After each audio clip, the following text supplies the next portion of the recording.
welcome to the Wild Wild West podcast. My name is Richie Riche of the MHRT Network. Over that away is DZ representing his Los Angeles Chargers. And down that away, you can find Mr. Jack Hanna representing the Las Vegas Raiders. Just want to thank all of you for joining us this evening, this glorious Wednesday evening, where it is getting colder by the minute up where I am here in Canada. I bet.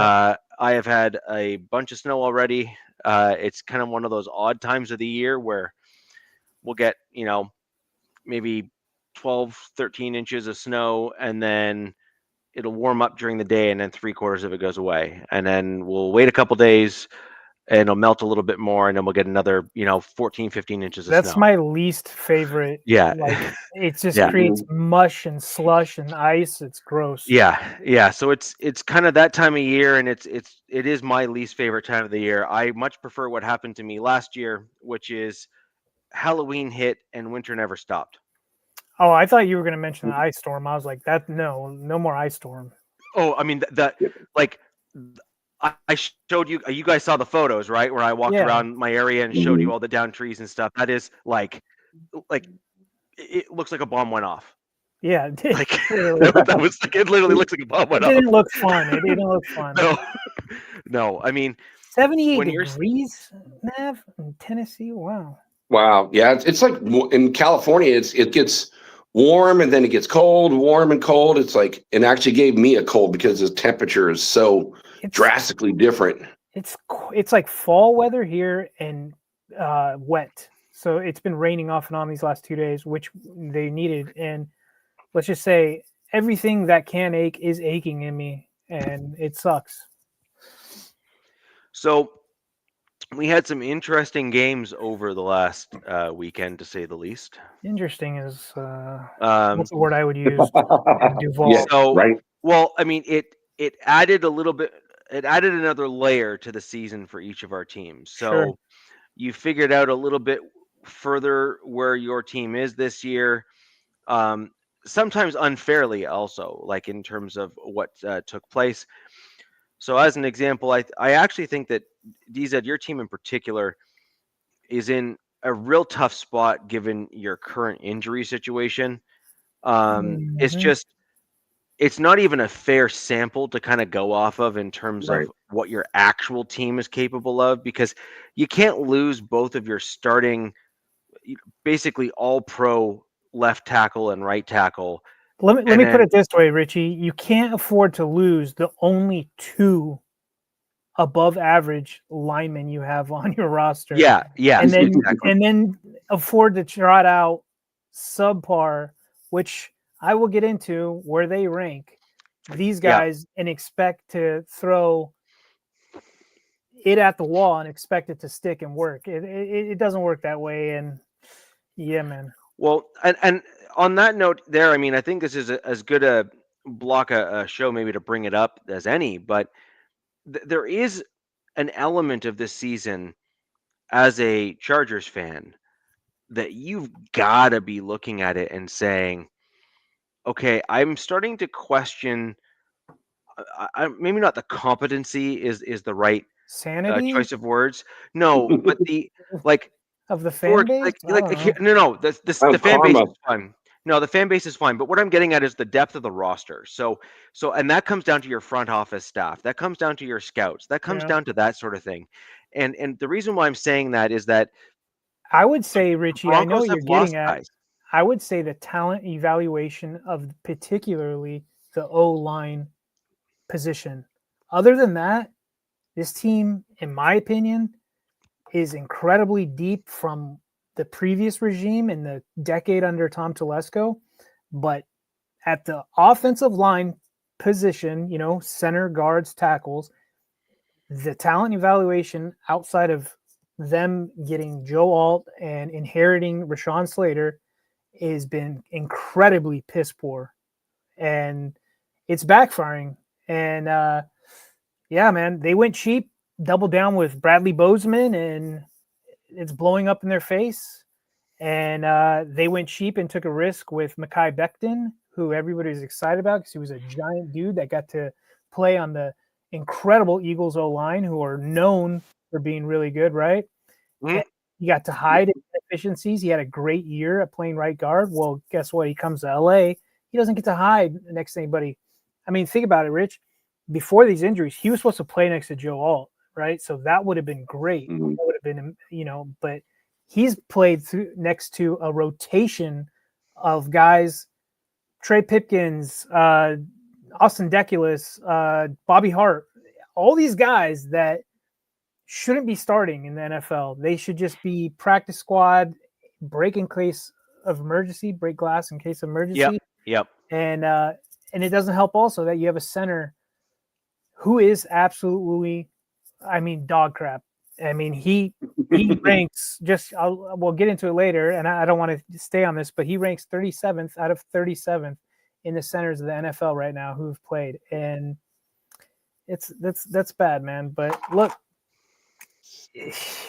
what they do, it's not my deal, man. Hey, at least your management's tried in the way of bringing in Beckham. You guys drafted Alt last year, so you're making the attempts to bring guys in, which I can even say from my squad, they're not even trying to even play guys in. Nav, hang on, I saw this one. Cry me a river. I will trade you our starting currently. Right, I agree. Nav, sure. you are high, my friend. How many of the Colorado Kool-Aids have you drank? I watched your guys' game. All right. When you have the Jacksonville Jaguars sending 4 and sometimes 3, or only blitzing 3 times that whole game against us, and they were pressuring Justin Herbert 50% of the time, you guys actually have a luxury. You just have an inept quarterback at your position. That's your deal. Our O-line is the worst. It is literally the worst. I think it's the worst run blocking O-line in the league, and it's the 4th worst in pass blocking. I have stats to back that up. So unless you guys beat that, then I don't know what else to say. I hate to say it. I think we do beat it. I mean, you just look at we can't even run the ball. We ran the ball 2 times in the first half. That's 2 times. That's problem. That's it. With Ashton Genty, that was I don't know, seeing you guys not running him and stuff. I was like, whatever. What are you doing? It's and yes, this Raiders offensive line, same thing. We have our best 2 offensive linemen that are out and done. And, so I feel your plight, but I feel like the rest of your team is so much better than, what my team is doing. And yes, you got a great quarterback in Herbert. But the Raiders offensive line, I mean, we're going to talk more about it too. You bring up a good point, Jack. We have, I think, outside of the all great Bowers, we have a better plethora, a better pass catching room, and a better quarterback, right? So you can hide those inefficiencies with that bad O-line, especially when you're doing 13 personnel, quick pass game, things like that, right? So that hides it. I can see from a Raiders point of view, just going, holy crap, this is bad, right? So when you have just one guy who's getting taken away, and you have, say, subpar or average, Trey Tucker, things like that. I get it. I get that, but we'll see.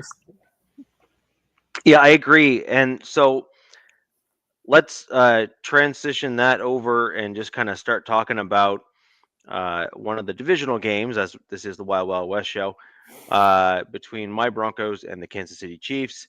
And we'll start getting into kind of some other interesting pieces there with the Broncos. And this is kind of where I was going in terms of what we saw this week with my Broncos overall. Kansas City Chiefs do have a fairly good defensive line. It's not as good as it has been maybe necessarily in years past. I think they're kind of having to mask a few things in terms of some other positions, and they're having to play a little bit differently. But generally speaking, they are a pretty decent unit. Chris Jones is still, getting his moments, and he's still a rather gifted player. While he hasn't had the same year he's had in other years on the team, he is still a very gifted player and needs to be taken seriously. Certainly, cannot be ignored. Very similar to a gentleman on Jack's team by the name of Max Crosby. I kind of put them kind of in a similar tier, if you will, in terms of you must know where they are on the field and you must game plan for them. Otherwise, bad things will happen.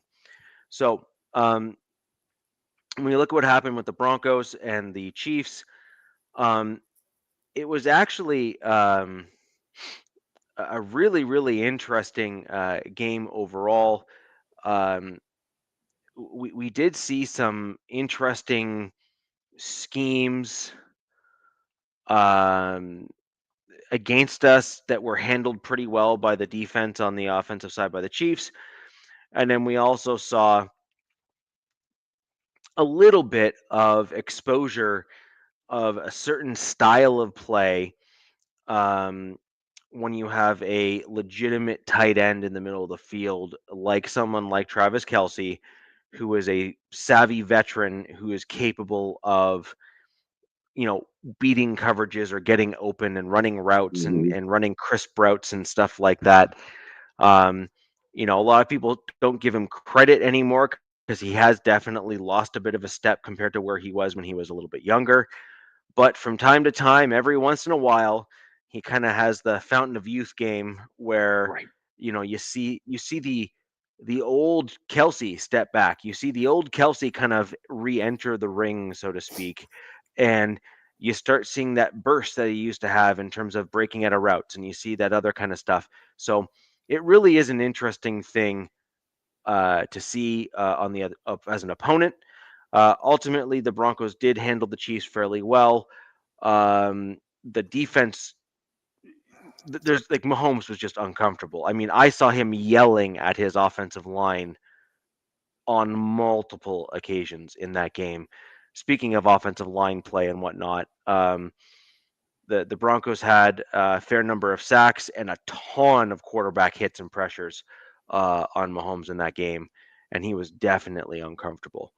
And you need that because that's how Mahomes doesn't get the ball out properly and all that kind of stuff. He hates getting that just consistent, persistent pressure. He's always negatively impacted, especially when it's constant. So, Richie, I didn't watch your guys' game because I was disgusted after my game. Yeah, but I caught up on the highlights. Yeah, and I could see your frustration with Wattenberg, and I know he's a free agent next year. It's somebody Don't let the door hit you on the way out. A very popular Chargers YouTuber was like listing off center free agents, and Wattenberg's name popped up, and I'm like, oh god, no, we're not doing this with Bozeman's better cousin or something. But I thought your guys' game, after just watching the highlights, I thought Bo Nix probably played one of his best games I've seen him play. Your guys' defense was just suffocating. But caveat to that on the Chiefs, I thought Kelce played really good, and I hate saying that because I'm not a fan of his. But yeah, your guys' D was all over the place, and I will say I think one of your guys' kind of like bad players, if you would say that on the defense, was probably Riley Moss, in my opinion. No, I disagree. Okay, that's fine.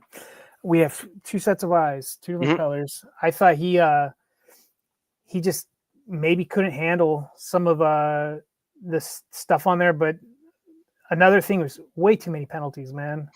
Well, that's actually why I disagreed, because I actually think that so, I mean, he had look, every corner in most games is going to have a play or two where they turn left where they should turn right, or they have an error in judgment in terms of exactly when the wide receiver is going to break out of a route or something like that. Like that's going to happen. Like even the best corners in the league that have ever played, including Deion Sanders and others, they've all had a play or two where they've just messed up, like straight up messed up. Yeah. And so that's fine and fair.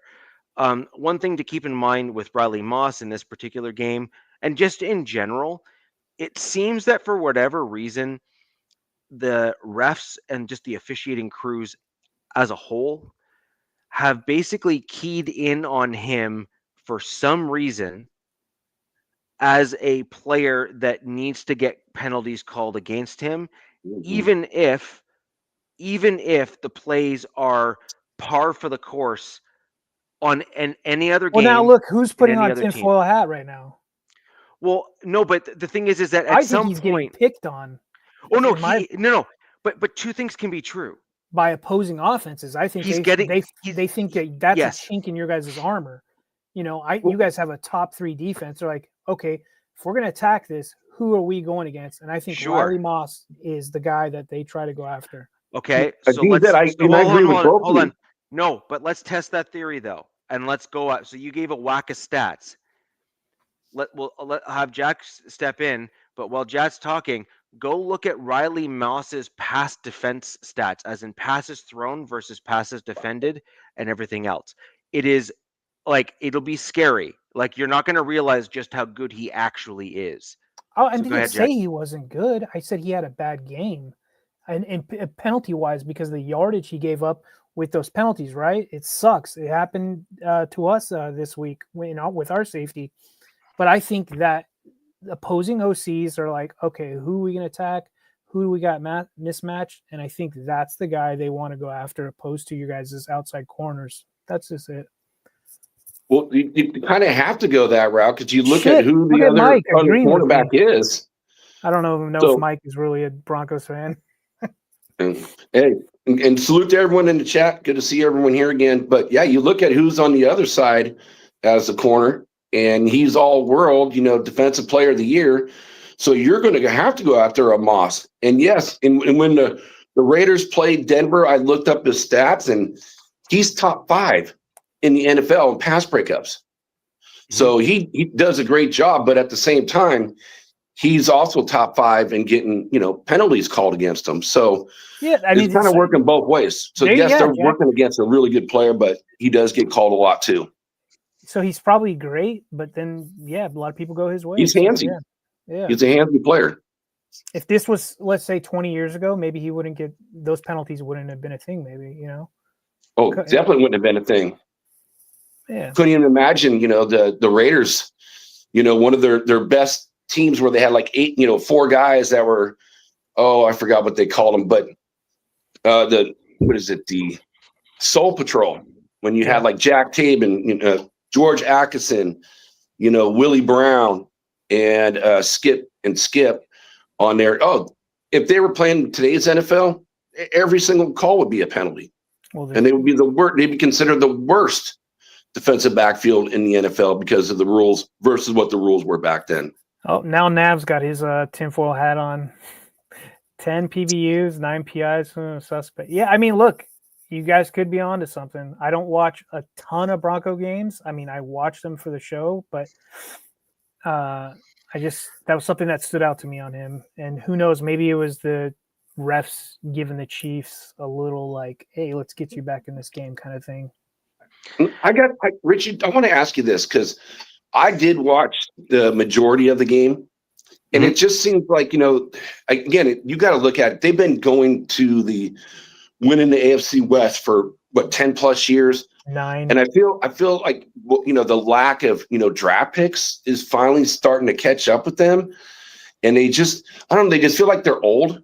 It seems like they're just not as fast. But again, you got the stars, like you mentioned, in the way of Kelsey. He had. They remind me of the Steelers, game. man. They remind me of like they're like a mirror image of the Steelers, but with more success, obviously with Mahomes and Reed. Unfortunately, Tomlin hasn't had the best QB situations, but they only have 4 draft picks in this upcoming draft. That's it. No, That's a funny comment. But there's a few things, and I kind of see all of them kind of being true, which kind of seems odd. But Riley Moss is heavily targeted because Pat Surtain's on the other side. There you go. It's just a fact, right? Like, okay, so I throw to Which Pat Surtain. do you want to throw to? Yeah, exactly. And then, but so here's the kicker: Pat Surtain has got like one of the lowest like pass Yeah.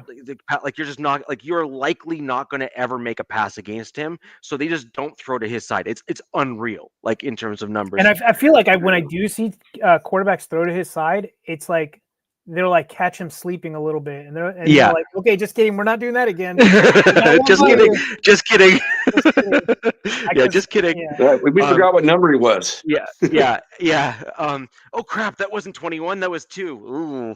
It was kind of one of those moments, right? And that's fair, right? So totally get it. Like Pat Surtain is that dude, and that makes sense. However, Riley Moss is the most targeted corner, or the second most, or something in like the entire NFL, and he's ranked 4th in terms of pass breakups and other key metrics and stats for a corner. Yeah, he's still so I think it's, while there's some fair critiques in the fact that he has managed to somehow earn himself a reputation within kind of the circles there, he's also one of the most penalized cornerbacks, to your point. But then on the flip side of that is to say, okay, well, if you're the most targeted, then would it not also make sense that you have the opportunity, if but nothing else, to also be heavily penalized, right? I love how you say penalized. But you guys also Queen's have English, my man. I know. You guys are also the most heavily penalized defense in the league, which is really weird in my opinion. Yep. Like, I don't get it. I'm like, they're so good. What's with all these penalties? I don't know.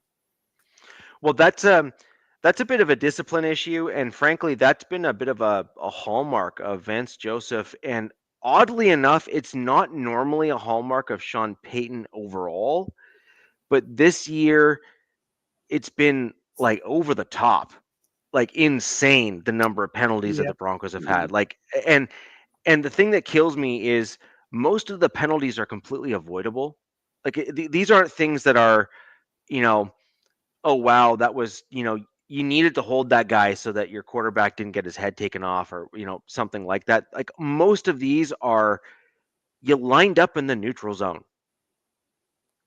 Dude, you decide, I see those way too much, Richie. Like you decided to go ahead and grab a dude as he was already past you, and you had no business holding on to the jersey. Like stupid crap, like dumb.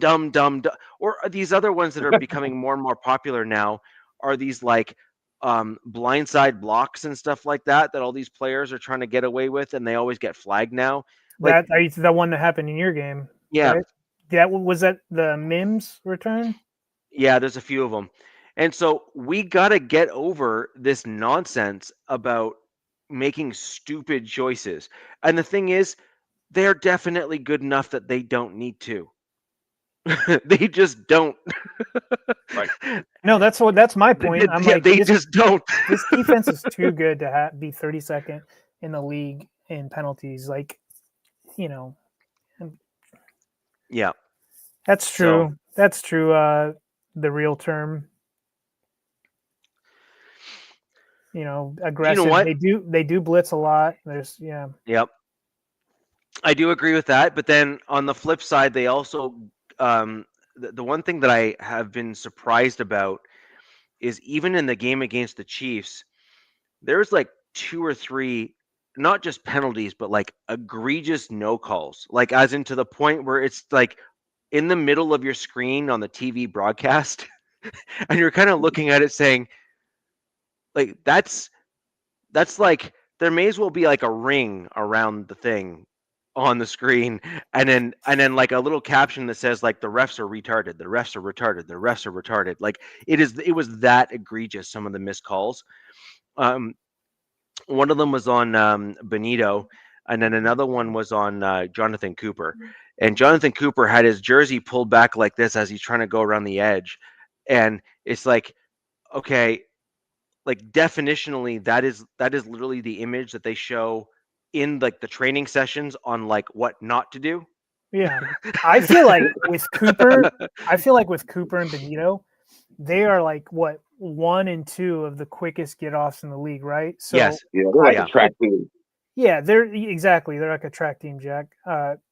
I feel like sometimes the refs are like, Oh shit, that's just not fair for the linemen. So we're just gonna look the other way because these guys. I mean, some. I think I saw. Was it Benito? Yeah, I think it was Benito. I saw. It's like he like timed snaps like boom, like it was just. I'm like, oh my god, he had to have jumped. You know, he had to have been off sides. He did and, one. and it was And like, that's an okay type penalty in my mind. If you're being aggressive and you're trying to time it and you just miss time it by a second to get a penalty. But, if you're doing it, 9 out of the 10 times you're getting in there and you're causing havoc, you're disrupting the play or getting a sack. Yeah, I take that every day of the week. The one I saw, he didn't jump it. And I think even the commentators were like, oh my God. And I'm just like, dude, sometimes it's so effing unfair to whatever. The O-linemen are like, 50, 60 more pounds in them. But I just like, it's crazy how fast and how good these guys are, especially in Denver with those two edges. And I thought Benito was the quicker one, but apparently Cooper is. Cooper's faster than Benito. Yeah, which is like that's nuts. Which sucks is because your right side usually your weaker side unless you're the Lions. But so then you're like, oh great, your right tackle now has to deal with the even more, crazier athlete. Yeah. So just to add to that, in terms of, we did speak a little bit, DZ, earlier in the show, about like depth and drafting and talent and that sort of thing. So I'm going to list off a group of names for you in the Broncos outside linebacker room, and you can look up their names in terms of their performance this year, and it kind of gives you a bit of an idea just in terms of why it's important to look at depth and develop those players. And just it kind of speaks to things like the O-line and the other position groups that they're developmental in nature, right? Like you learn skills and you develop those skills and you then all of a sudden elevate your game. Like Nick Benito, there was a period of time where he was awful. Like he was actually objectively bad. He's on the Josh Allen rise. Yeah. He was objectively really bad. Like he was like in his first 2 seasons with the Broncos, he was not even good. He was objectively bad. Like he had a couple flashes where it was like, I remember you talking about this. Yeah, before. And so anyway, so here's a few names just to kind of give you an idea. So you have Jonathan Cooper, Nick Benito. Those are the 2 starting outside backers for the Denver Broncos. Then you have Jonah Ellis, and you have Dondre Tillman. Both of which, by the way, last year were in either double-digit sacks or at least in the over 5 sacks on the season, like in that range. Almost all of them. Wow. I think that's Ellis. nuts. Yeah, and then in addition to that, like above and beyond that, we also have Q Robinson, who we drafted this year, that played a fair amount in that game against the Chiefs and is starting to go on a similar trajectory because he's got to elevate his game in order to even get on the field, right? Like, so he's got to try to compete with all those other guys that are in like, they're on like the NFL board in terms of like, where you're at in terms of quarterback pressures and all that kind of stuff. And so that's an example of drafting depth and then having a competition to kind of get the right guys on the field at the right time and all that sort of stuff. And the right team too. Yeah, I've seen what the Broncos have done, especially I would say especially on the defense, is they've gotten guys that were other than I say Greenlaw and Surtain, right? Things like that. But like I'd say, let's just look at the D line, and I'll throw in the outside linebackers because I just call them edges, right? I don't really call them edges. Even though Nick Benito can drop into coverage and pick off passes, we see that too. But they have found guys that just fit that scheme.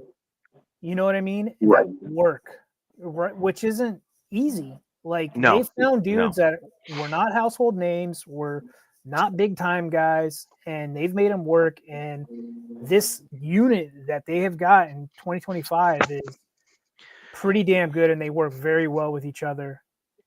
So on that note, DZ, I saw a few of the Broncos fans in here. By the way, thanks for joining the show. click that thumbs up button and share this with other Broncos fans. Get more in here so we can have an interesting dialogue on our team. But I saw a few names thrown out, like the Orange Crush, like one of the old ones. And then the no-fly zone was the 2015 defense that we're all familiar with from the Broncos. That was really the last, like, just incredible defense that the Broncos have really fielded. We've had some good ones since then, don't get me wrong. But I mean, like, elite level defense, it was the 2015.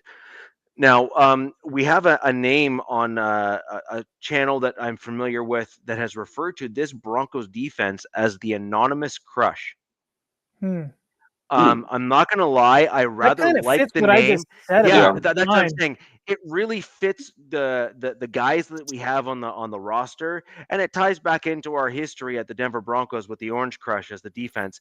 I actually rather liked that as a kind of a catchy name. And to be quite honest, I think it's a good fit. Really, it's a good fit. I think it fits. I think it fits because of kind of what I just said. And then, outside of bringing in Hufanga and Greenlaw, who, come to find out, I heard something about that because they both came from San Fran, right? Yeah. And you know how they had to deal with their injury history? Yeah. I found out that San Francisco is probably one of the only teams that trains their players completely different than the rest of the NFL does. And that is stretching and everything. And this could be one of the reasons why they have, I think, over 2,000 injuries or 2,000 guys not contributing in games since Shanahan or since whoever their head coach has taken over. So they probably came over to Shanahan. So they've probably come over to Denver, and who knows how long they stay, whatever the contracts are. But we might not see them get these, abnormal injuries just because they're probably going to be better conditioned, better, in a better situation than what was going on in San Fran. Yep. The Broncos training staff has a record so far.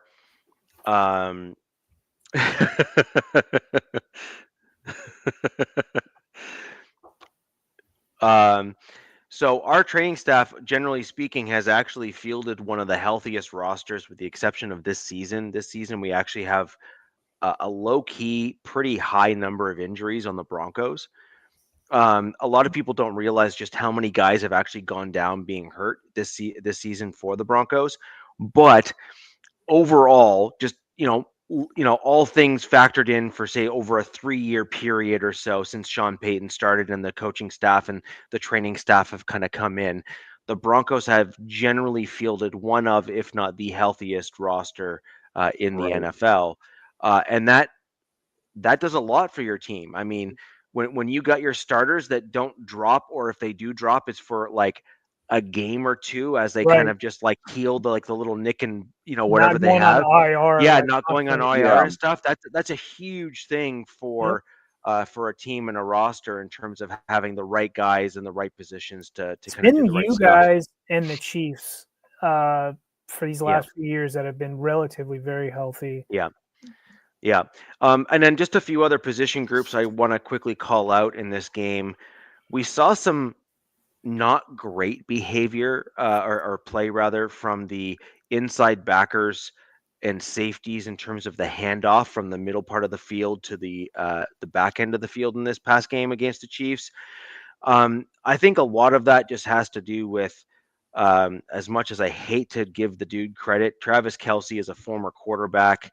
He's a Hall of Fame player, as much as you hate to admit it.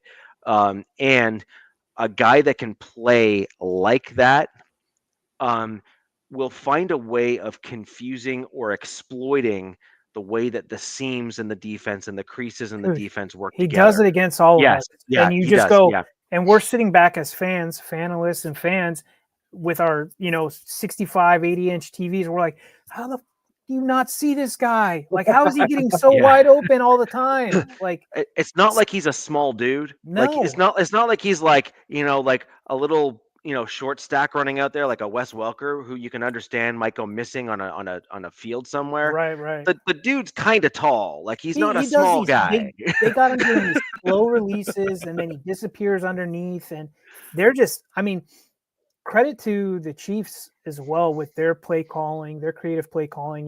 They're no dummies either, right? So literally, when you guys and the Chiefs are going at it this last week, it was just a chess match back and forth. I mean, the score showed that it was an effing chess match.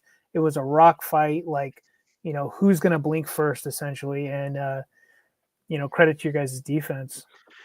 Yep. And then, so there's the linebackers. I think I want to give some credit to as well, even though they had a couple rough outings and certain plays and stuff. Greenlaw, Sternad was playing better, although not quite as good as I'd like him to. I think Greenlaw largely carried that unit.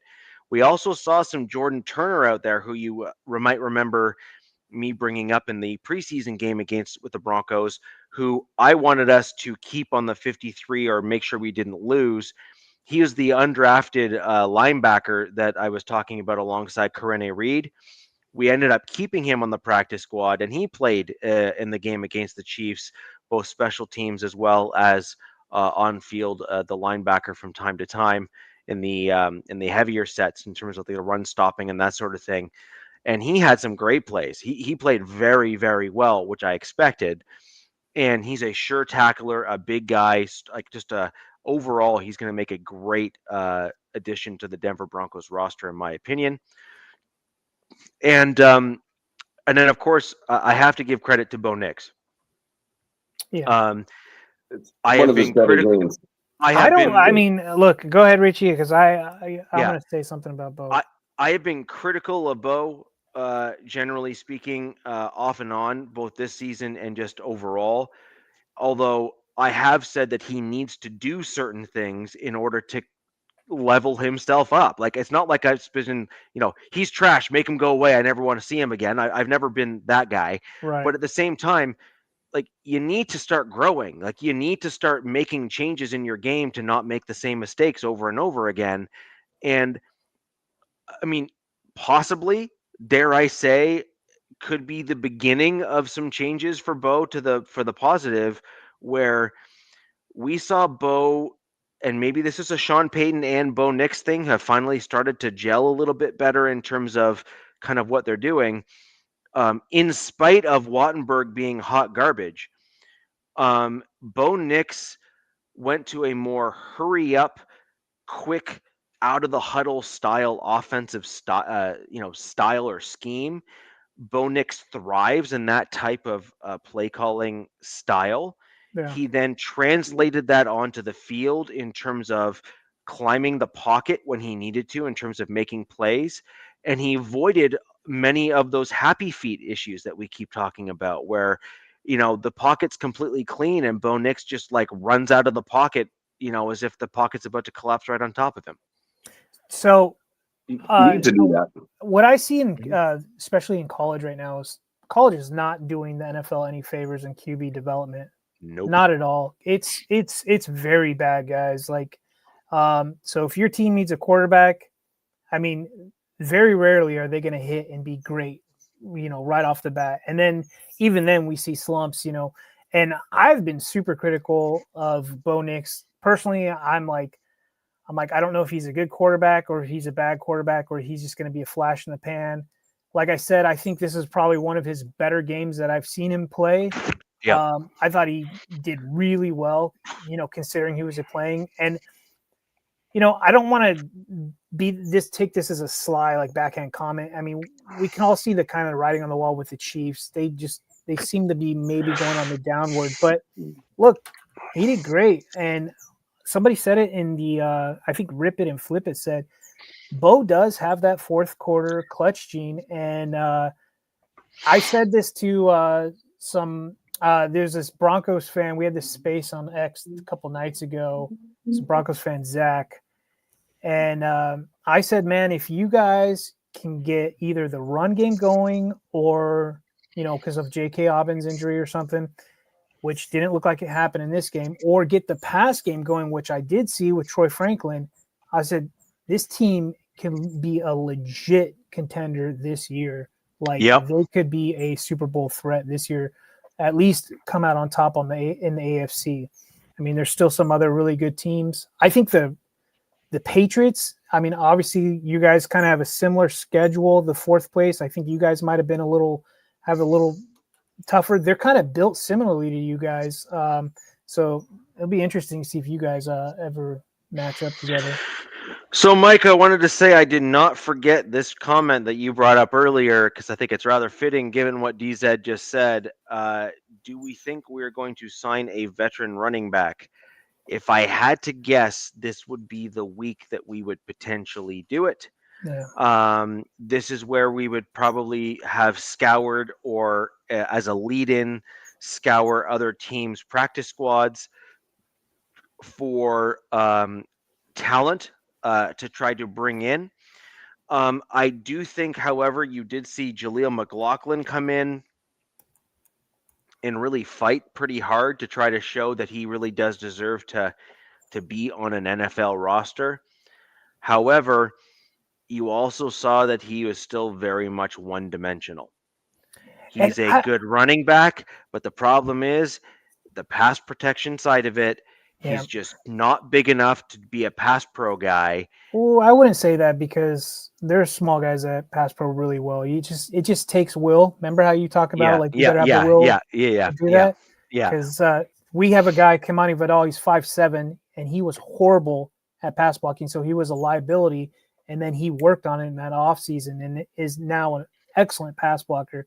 So that might be something McLaughlin. But I was surprised that Bidet or Batty, whoever. Yeah. He's more taking that special teams role and not really a contributor behind, like, say, RJ Harvey, which I thought was surprising because I always liked his game in the running back room. I think Sean Payton is a unique cat. I think Sean Payton approaches games and he always has a guy or two in every game that he decides to throw out as a feature player in those games simply because he believes that they are a mismatch or can be a mismatch or can do certain things that the other team doesn't protect well against.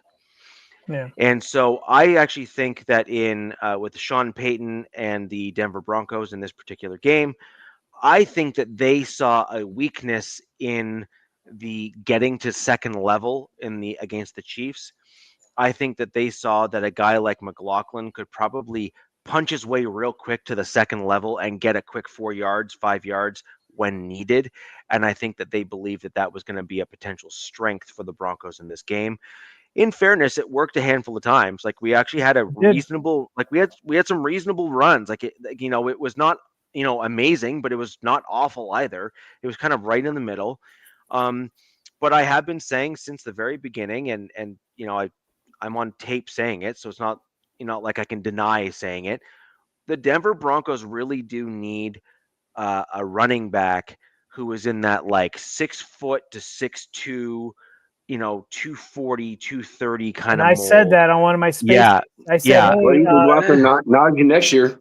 I asked this guy, Zach, he's got thousands and thousands of followers on X, but I asked him, I'm like, hey, do you know Richie Rich? He's like, no, I don't know him. I'm like, well, look, I co-host with him on my show, but I said, my fellow co-host has been calling for a big back for you guys' team for some time.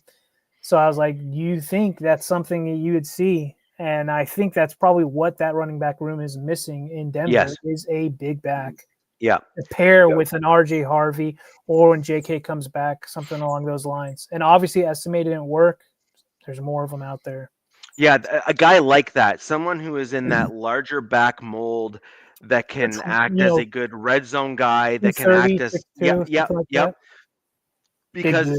Because so I guess this would be a question for DZ then. Do you think Najee is going to come back next year? Because he's a big back. Nope. And and there's when Jim Harbaugh does his pressers, when somebody asks him particular about guys, and he's done this twice that I've caught on to. He's done this with Najee and he did it with Becton. And when they talk about them struggling and stuff, and he does this really deflection. You've guys seen Jim talk. Sorry, and he does these deflection weirdo kind of grandpa things. And no. So short answer is no. Najee's done, and which sucks, man, because he looks good. So I could see maybe if Najee's ready to rock after that Achilles, maybe Denver picks him up like they did with JK, because he's a hammer. That's what he is. That's his role. Yeah. So overall, the Broncos. Well, and then of course, I do think that's what's important here is Troy Franklin had himself a game. Yes, he did. He had himself a game. He looked good, man. Oh yeah, like I mean, some of those throws that Bo was making to him, I was like, yes, this is why I had to like eat my whatever you want, my Chargers bias towards the Broncos. I was like, beautiful throws, great catches, about damn time. Like, this is good stuff. Broncos country had to be ecstatic from what they and saw. Pat Bryant had himself a game too, which I think is important to note as well. Hurt? He got hurt and then came back. So he got hurt mid-game and then he kind of came back in the game. So Pat Bryant wears number 13, if I'm not mistaken. That would be my number, by the way, if I played. I would be wearing number 13. That's always been the superstition on 13 is I have it tattooed on me. I'm like, it's not bad luck. Wow. Yeah, so I was born on Friday the 13th, and so I would wear number 13. There you go. Now we know what's wrong with you. Thanks, appreciate that, Jack. That'd be an odd number for a tight end. Yeah, it would, but nonetheless, like, it is what it is. So, but anyways, now every time I see Evan Ingram wearing number 1, I'm like, what the hell? But whatever. Yeah, sometimes it looks weird with these bigger players wearing these smaller numbers. But I got to say, I think the all-star of your game, Richie, was McMillan. I mean, wow, did he not have a game? I mean, I agree. 5 tackles, 1 assist, 2 sacks, 1 INT. I mean, he was on fire. Yeah, he was. You got the 2 sacks, right? Yeah. Yeah. Dude, those blitzes, those overload, like, oh God, they're so dangerous.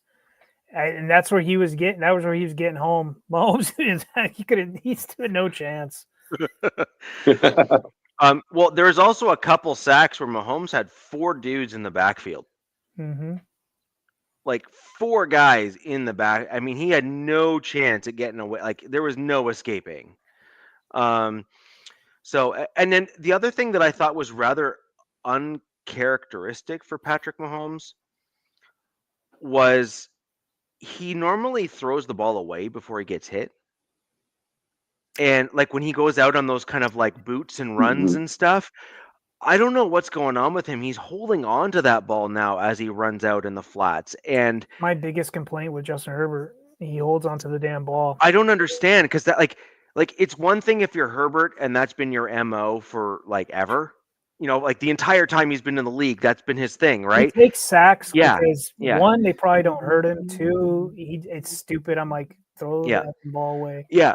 So I mean, Herbert's been doing that ever since he's been in the league, but Mahomes never did that. Like that was never his thing. That was never his shtick. His thing was always like, I run out, oh my gosh, I'm gonna get hit, and he like chucks the thing away or does something crazy. Mahomes reminded me of what Tom Brady used to do. Tom Brady was like, "Oh, just throws it out of bounds." Yeah, when he literally. Well, Mahomes is this is where I'm always like, we've talked about this before. It just hit Mahomes. He looks like he's going to run out of bounds, and then at the last second, he's like, "Oh, I'm just going to run up the field on the sideline and maybe go out or throw that ball." It's just like when quarterbacks do that, like Mahomes, I just want to see him get his bell rung. Either you go out. My biggest thing about the Chiefs, where I thought they could have had an edge in this game, was they stopped running the ball. And like, I'm like, what? Why? Why did you stop running the ball? They stopped running the ball, and I know they're really thin in the running back room, but I thought that could have been a strength where they could have kept things going for their team.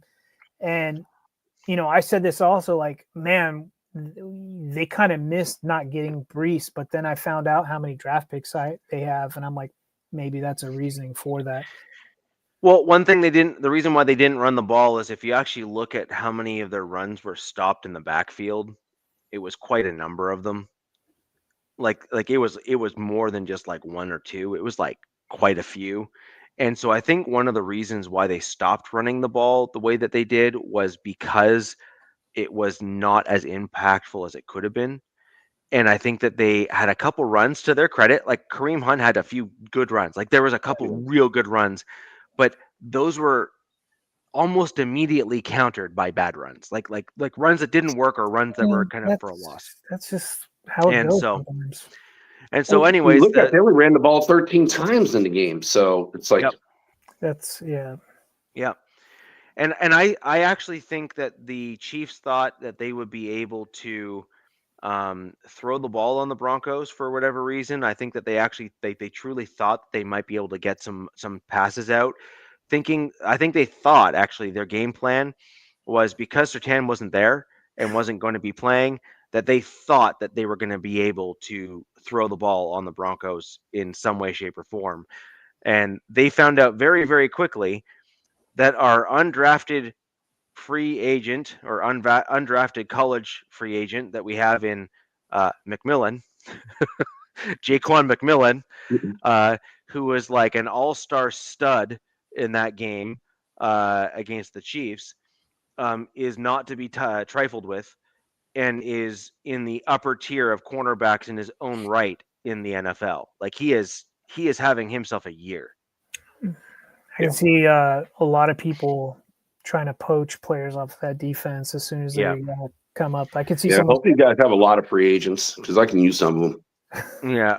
So, I mean, and the crazy thing is at the beginning of the season, a lot of Broncos fans were actually thinking that McMillan would get outright cut or traded because we drafted Jahdae Barron, right? And he's a slot guy. Like his position is Jaquan McMillan's position.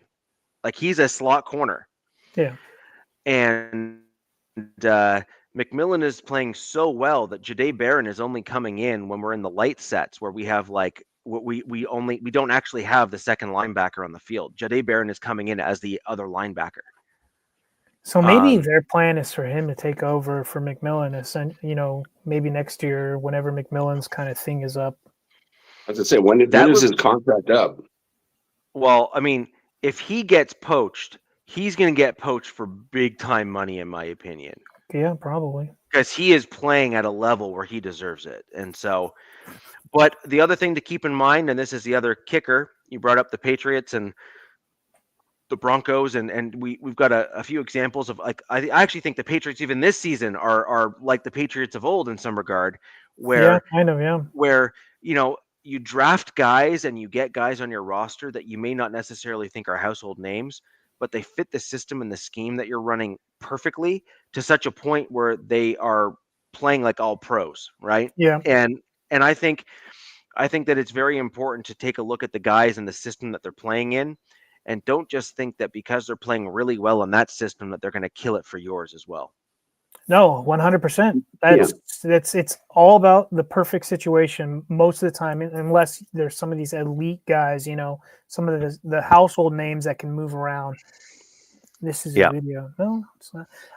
When you said the Patriots, I was like, yeah, it's very reminiscent of their old ways because of who their head coach is. I mean, well, of course, yes, like of course, like naturally, right? Like that makes a lot of sense. Outside the Bills, I still have questions about the Patriots. Outside the Bills, they really haven't been tested, so it's going to be really interesting to see what they look like against the Bills and some other guys. Yeah. So, anyways, that's the Broncos Chiefs. I thought it was a very good game. I do believe that it was a reasonable litmus test for the Broncos to go against a team like the Chiefs, because the Chiefs, while they are certainly third in the division right now, I totally understand, they still have some legit talent on the team, and their head coach is no slouch.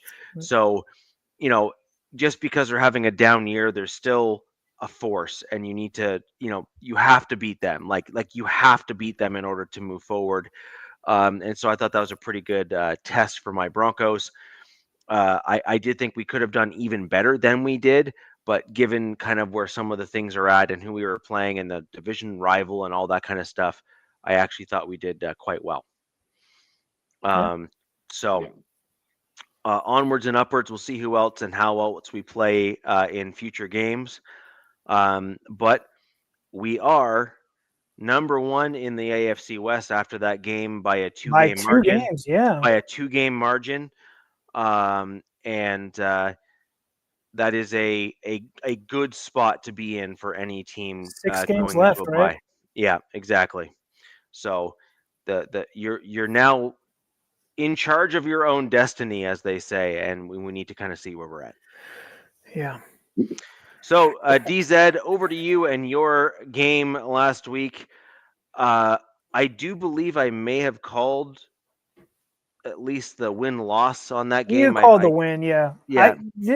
Going into this game, I did not have a handle on the Jags at all.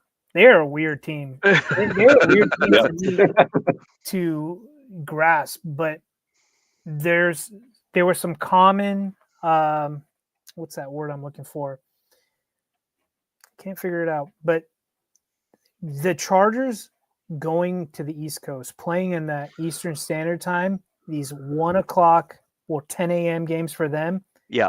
We knew what they looked like, and it wasn't a good sight. And heading up in this game, I had numerous spaces talking to fans, and it's like they cannot show up and expect to win, especially. And there's something about playing in Florida, playing in Duval. It's like kryptonite. This game was bad. And I'll admit, after halftime, I said I wanted no part of watching this game. I think I caught some glimpses of the third quarter, and I said, you know what? I'm not going to let this ruin my day. And I turned the game off entirely.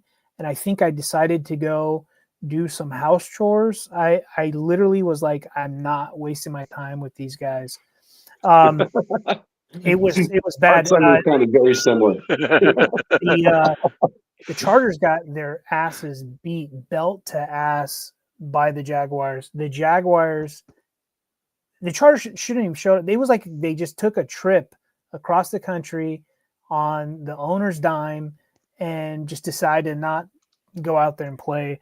It was 6-35. The Jaguars did whatever they wanted to the Chargers with no response. And for some reason, I don't know what it is about this AFC South. I remember just a few years ago, you thought the AFC South was a cakewalk. Well, so far, the Chargers got their asses beat by the Colts, the Jags. Tennessee was frisky, a decimated skeleton crew of a team, Tennessee. And look, we have Houston on the horizon, who beat the brakes off of us in the playoffs last season. And I said before the show to the panel, or I don't know if Jack heard, but the writing is on the wall, in my opinion.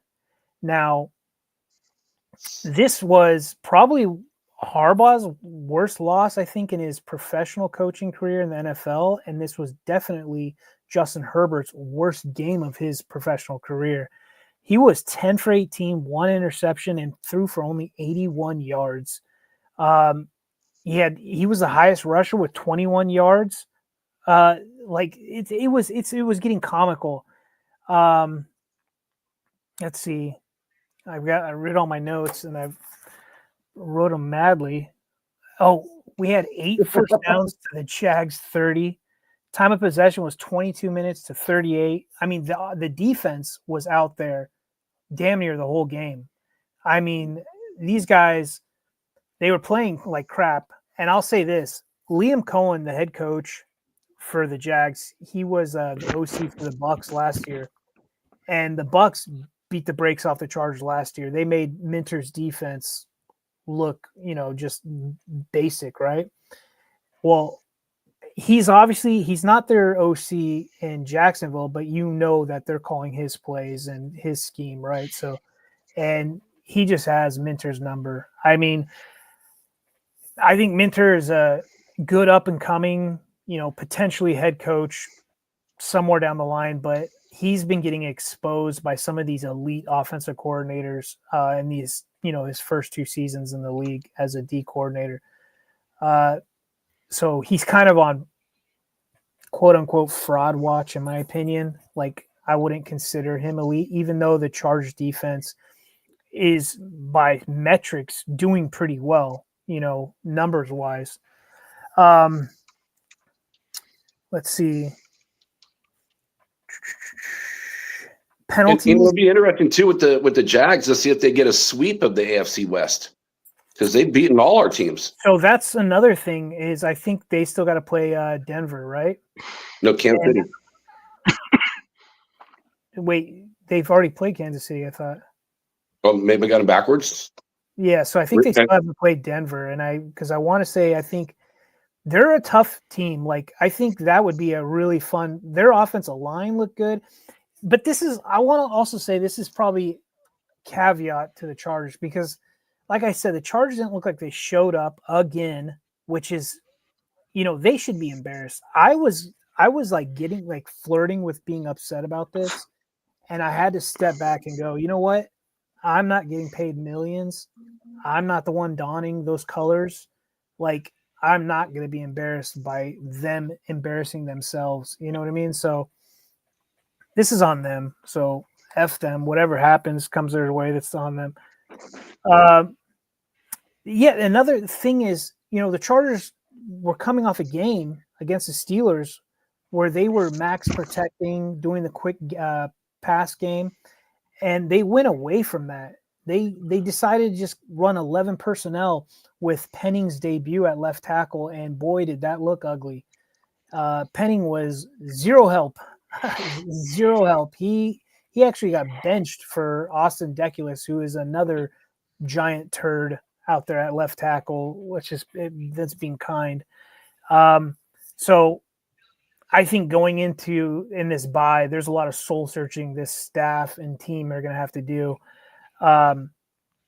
Whether they move him into the interior line, I'm not sure, but I've got a guy that they should be playing at left tackle. They just have this infatuation with these large humans. Deculus and Penning are both like, I believe 6'7", 6'8", but I think the guy at left tackle going forward should be Jamari Salyer, who isn't that big. Also, another thing, what was it? I'm going through my notes, guys. Hang on. Oh, I said this earlier. I don't know if I said this. The Jags were getting to Justin with just 4. In the whole first half, when it was somewhat competitive, I was saying in a group chat, I'm like, man, Justin looks confused out there. And what they were doing is they're rushing forward, dropping everybody in coverage, taking away all his weapons. So he was back there holding on to the ball, had nowhere to go with it. And they had him in hell.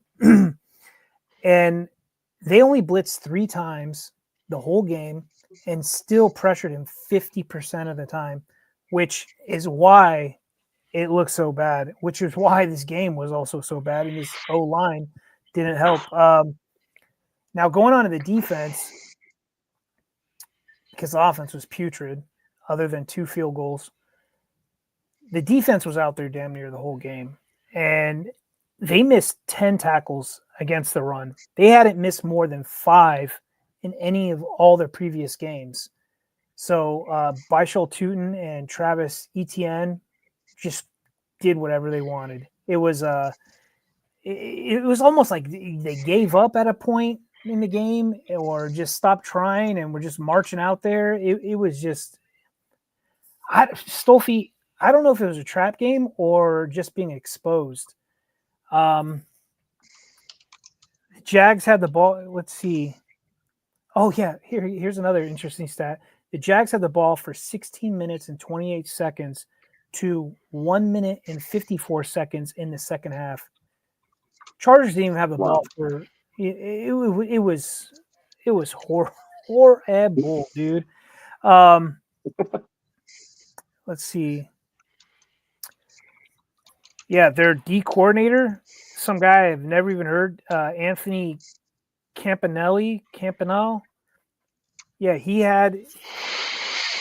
it was a turnstile, their D coordinator. But I also want to say, a huge weakness for this team outside of this O-line on the offensive side is the offensive coordinator.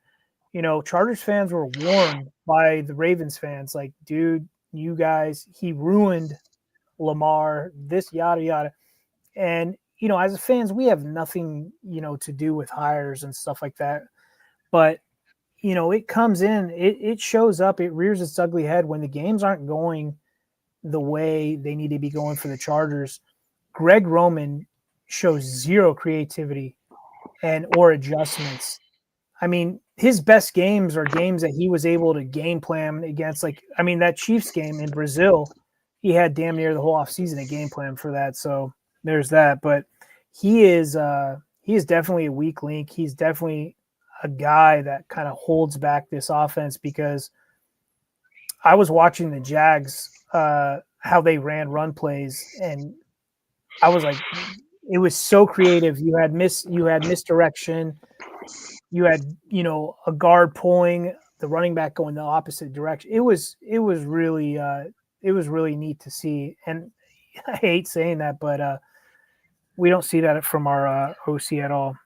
And I do have my notes. Do the Jags have the AFC's West number? So there's that. I think Richie, your Broncos could be that deciding factor, because I think you guys. You just never know what you're going to get with the Jags. I mean, how does your team get blown out the way it did, and my team, who's been horrible the whole season, loses by 1 point? I don't know. I mean, I don't want to make excuses for the Chargers because they're professionals, right? But they are the most traveled team out of all the teams in the NFL this year. And the NFL schedulers did not do them any favors at all by scheduling all their games at early games on the East Coast. Every one of their games on the East Coast has been a 10 a.m. game. And to me, I'm like, it's like they're punishing them for prime. I have no clue. I'm like, not one of these games was a 4 o'clock game, because I'm on the East Coast. So it just, I don't know. It was bad. But if Nav's still in the chat, I'm going to go over where the offensive line ranks that was out there. Trevor Penning, I'm going to go from the left tackle over. Trevor Penning ranked 70th out of 80 guards, but he was playing tackle. So he ranks 70th out of 80 guards, plays tackle.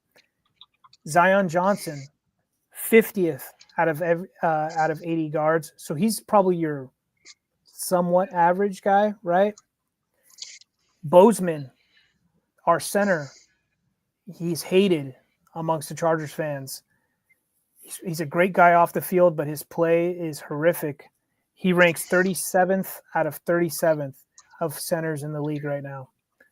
Becton, the guy you wanted, absolute waste of money. Now, to be fair to this guy, he's been dealing with injuries, but you know what? That's been the story of his whole career. He ranks 78th out of 80 guards. So there's 2 worse than him. And then this graphic had Bobby Hart, but Bobby Hart didn't play. So Pipkins, our right tackle, he ranks 75th out of 76th. So if you paid attention to any of that, these guys were all damn near at the bottom and have no business starting. But I think it's something I said to Richie before the show started is this team has a problem at offensive line evaluation. I don't have any problems with how they evaluate any other part of this team. I like their secondary. I like their linebackers, I would say not that much. But I like everything else. Wide receivers, running backs who they brought in, the D-line. But the offensive line outside of Joel and Rashawn Slater has been subpar. And you have the face of your franchise who gets paid $50 million or whatever it is every year, and you're marching out an offensive line that reminds me of what Andrew Luck had in front of him in Indianapolis. And we all know what happened to him. Justin, some of the best sacks I've seen were the Jags sacking Justin.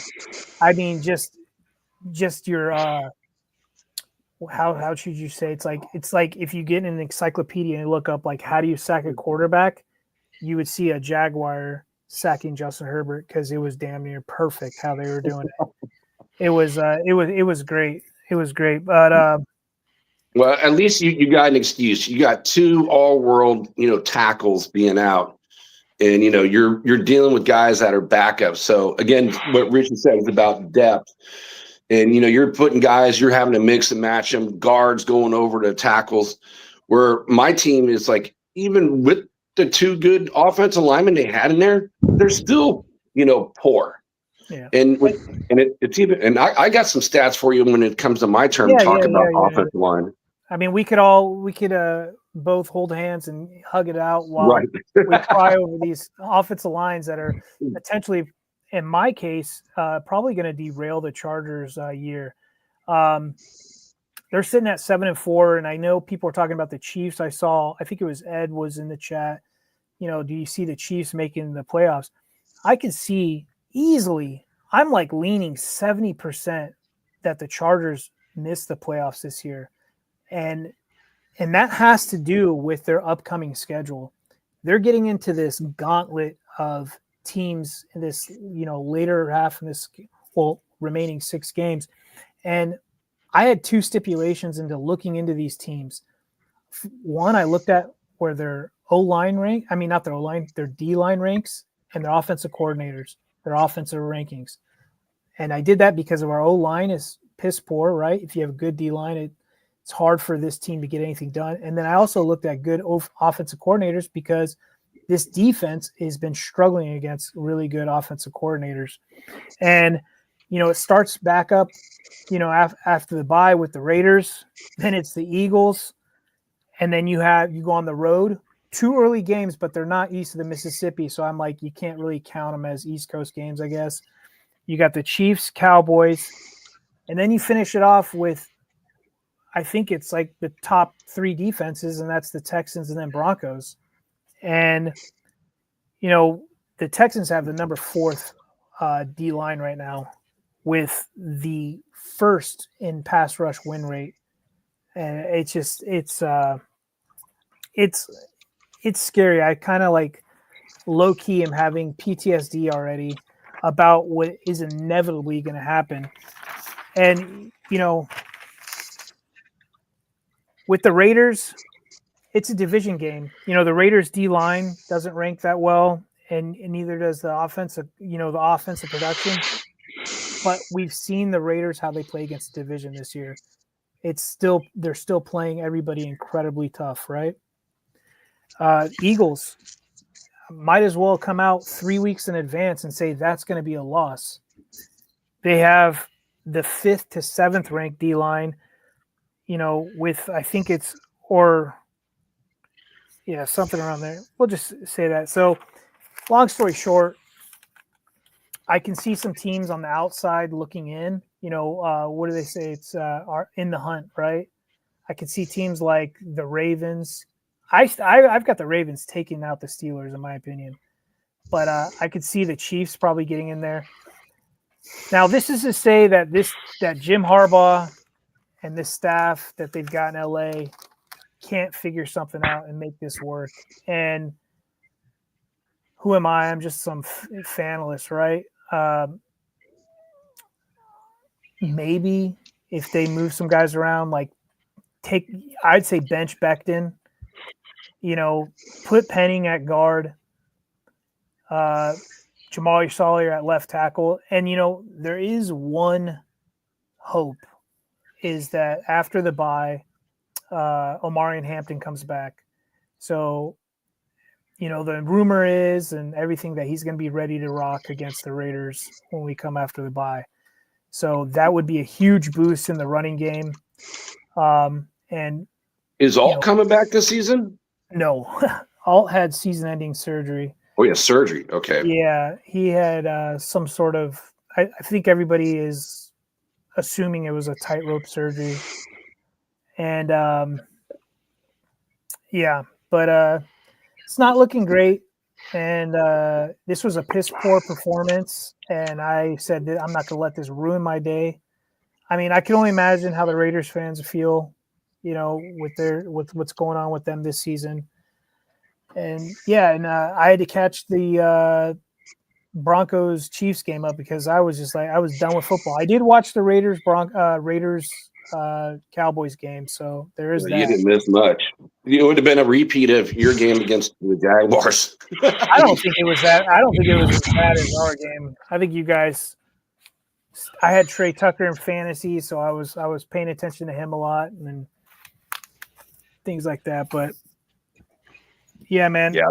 Short story. Long story short, I don't see the Chargers catching the Broncos unless half their defense catches a mistake, or something. Yeah, I don't see the Raiders catching the Broncos either. Yeah, man. So congratulations on being the AFC champs in 2025, Richie. I'm going to come out and say it.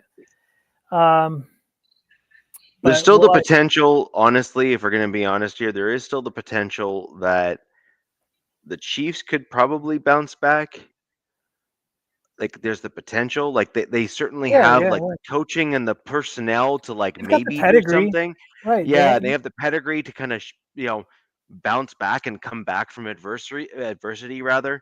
I mean, I see them. Richie, they would definitely have to win out. Richie, I see them taking our spot. Essentially, I see them leapfrogging us, and that's due to who we have left to play and the strengths and weaknesses of the weakness of this team and the strengths of these teams going forward. I mean, Cowboys that look like, oh, they just have a great offense. Well, I watched them with their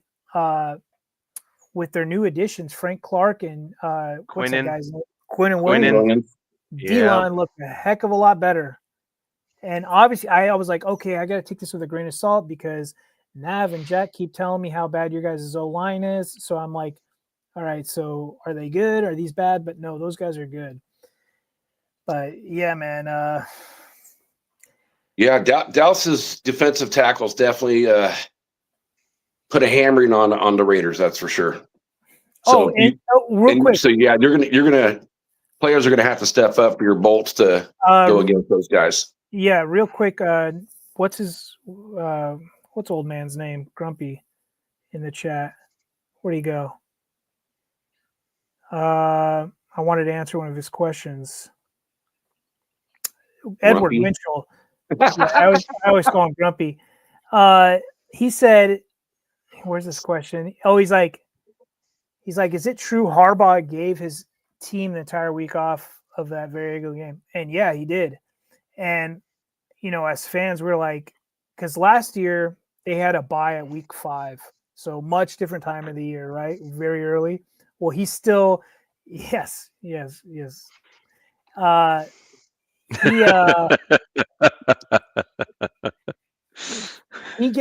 still had to practice, but this week he was like, no practice. And what we're all assuming and hoping is that while they're banged up, maybe this will help. But I got a feeling there's going to be some changes being made, and man, fingers crossed it's a firing.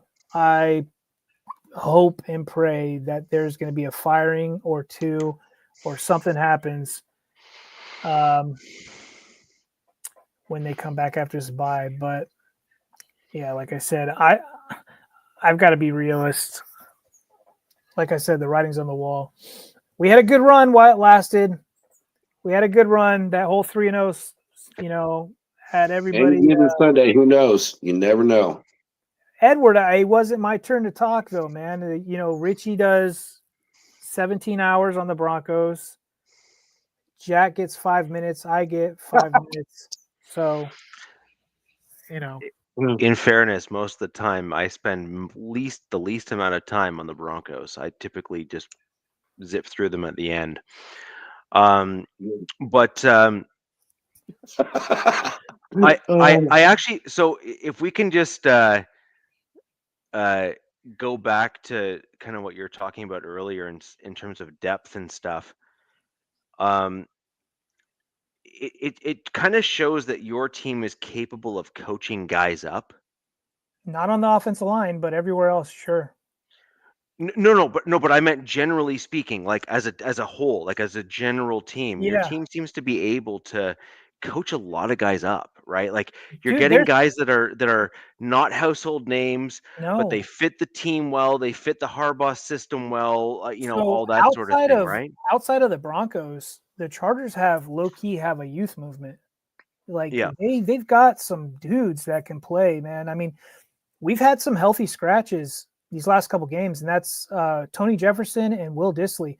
Will Dissly, at a time a few years ago, was considered the best blocking tight end in the league. Now, he did deal with a knee injury this season, but he's been a healthy scratch these last 2 weeks. I expect to see him back after this bye because, damn, do they desperately need some blocking. And then Tony Jefferson, safety, really good safety. He's been a healthy scratch for a rookie, RJ Mickens, and we've got a youth movement. Now, the caveat, Richie, is not the O-line because they decided to hire a guy by the name of Mike Devlin, who has never in his career in the NFL had a good resume as being an offensive line coach. He has had like lower ranked O-lines his whole damn near career. And it's like they hire him like, I don't get it. What you're saying is that's very much like the Broncos when they hired. Now, if I'm just hoping they fire our F and OC, buddy. Yeah. So you're talking when we went ahead and went out and got our Shermer as our offensive coordinator. So Pat Shermer has basically never fielded an offense that's been better than what was it like? I think his number one offense was ranked something like 13th or 15th in the NFL, and all other offenses that he's fielded have been in like the upper 20s. So it's like you're like lower half of the league on average as your overall average in your offense. And then the Broncos went ahead and brought him in. And not to go back on the Broncos here, but this is exactly what happened when we had Drew Lock as our quarterback. This is what happens with so many teams when they don't allow their young quarterback to develop with the same offensive coordinator when they start to kind of get better. Is we had Scangarillo, who was our offensive coordinator for the back part, or at least the whole season, and Drew Lock stepped in and went 4-1 to close out the year.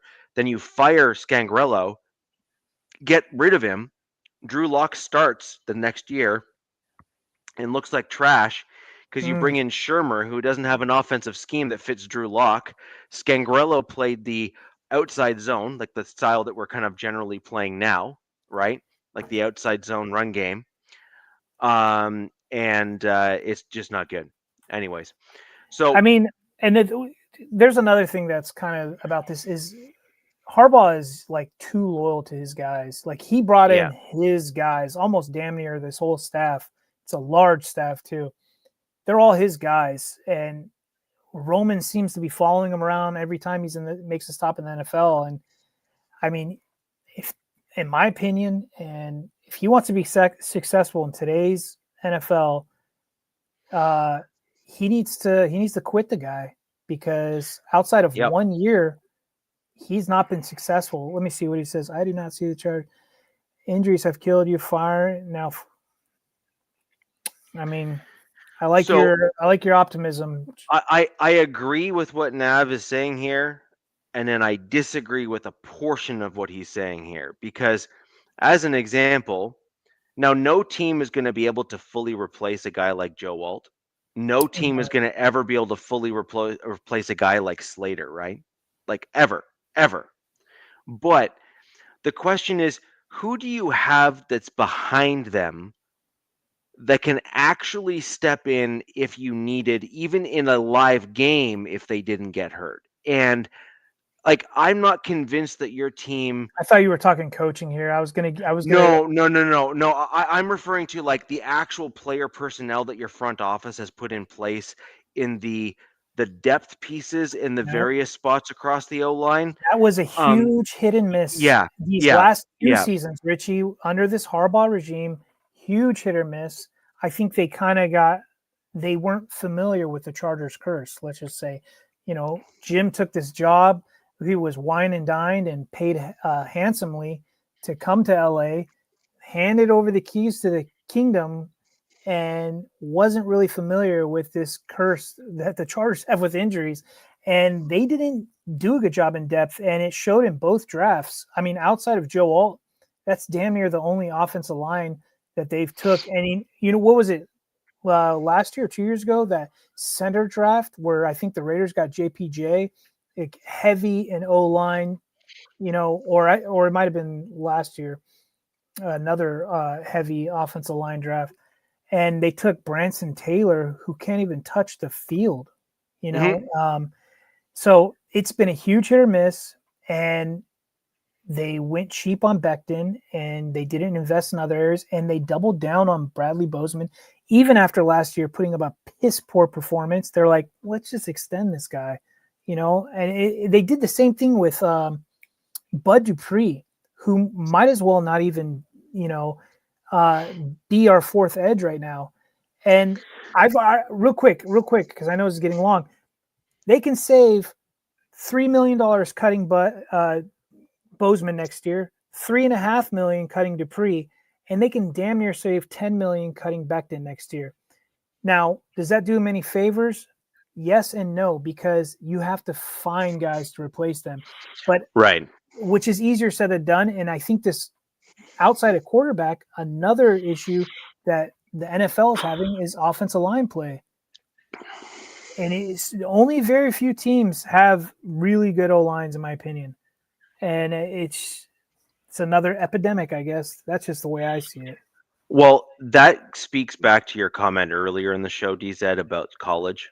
It's this whole NIL. It's a college problem, right? Like NIL is ruining college. Well, it is and it isn't. So, like as an example, there's a few counterproductive things that are happening in college, which I think we haven't given enough negative credit to. In terms of it's an anchor on quality of play when it comes the flow from college into the NFL. Number one is betting. So college betting is flowing in through the colleges and all that sort of stuff. The NIL, kind of like basically the money train, is starting to drag down the players and the quality of play, because it is just a wait and see game until I can potentially make it to the NFL, and then we'll see where I go from there. That is no way to prepare yourself to become a professional athlete. And then number two, I think the other problem that we have here is the college game itself has gone so overly offensive heavy in the fact that they're looking for offensive mismatches in the game to make it look like flashy and interesting and like just like visually weird and awesome and whiz bang, if you will. That you've lost the game of football. You've lost the nuances of zone blocking and power and all of these other offensive blocking schemes that used to exist at the college level that just no longer exist at the college level. There's some teams that still do what we like, Richie, what me and you particularly like in the offensive line. And one in particular, and that's the Iowa Hawkeyes. Their O-line right now could beat out who the Chargers have. They're starting five. I think they have two guys in this upcoming draft. But thankfully, there's other sickos out there that I'm, in the Chargers fan base who are already looking towards this draft and doing research on. And there's a lot of good offensive linemen. Rich Jack, I'm sure you probably like that. There are some good guys coming out. So, this is where we hope Jack and my team that they go out and then invest in the offensive line, because man, boy, did they miss when they. Yeah, but this is the problem though. Is how deep did you have to go to find a team or a couple of teams or even like 10 teams to list where you're sitting there saying, I have seen that guy or that group of guys play enough of the type of plays where I would feel confident to say that group or that guy can 100% transition to the NFL and kill it. Right. I mean, you've got to look at their traits. You used to have that all the time. Like you used to have that all the time where you like it was insane. It was insane. It's tougher now. It's tougher now in the NIL era in college. The one thing I look at is I was talking to somebody today, and what you look in is you really want them at minimum to be a 3-year starter, right? You look at their traits and their tendencies, and that's penalties and pressures. You want to make sure that those are very low. And that's that's your hopes on them. But another thing people don't realize is when you draft these guys, you still need to develop them when they get to the NFL. And the one thing about offensive linemen is it's usually, except for some rare cases like Joe Wall, like JPJ, it's you draft and they are not immediate starters. These guys are in development usually in year one before they make their debut. I mean, to Richie's point, back in the day might have been longer, but now everything is now, hurry.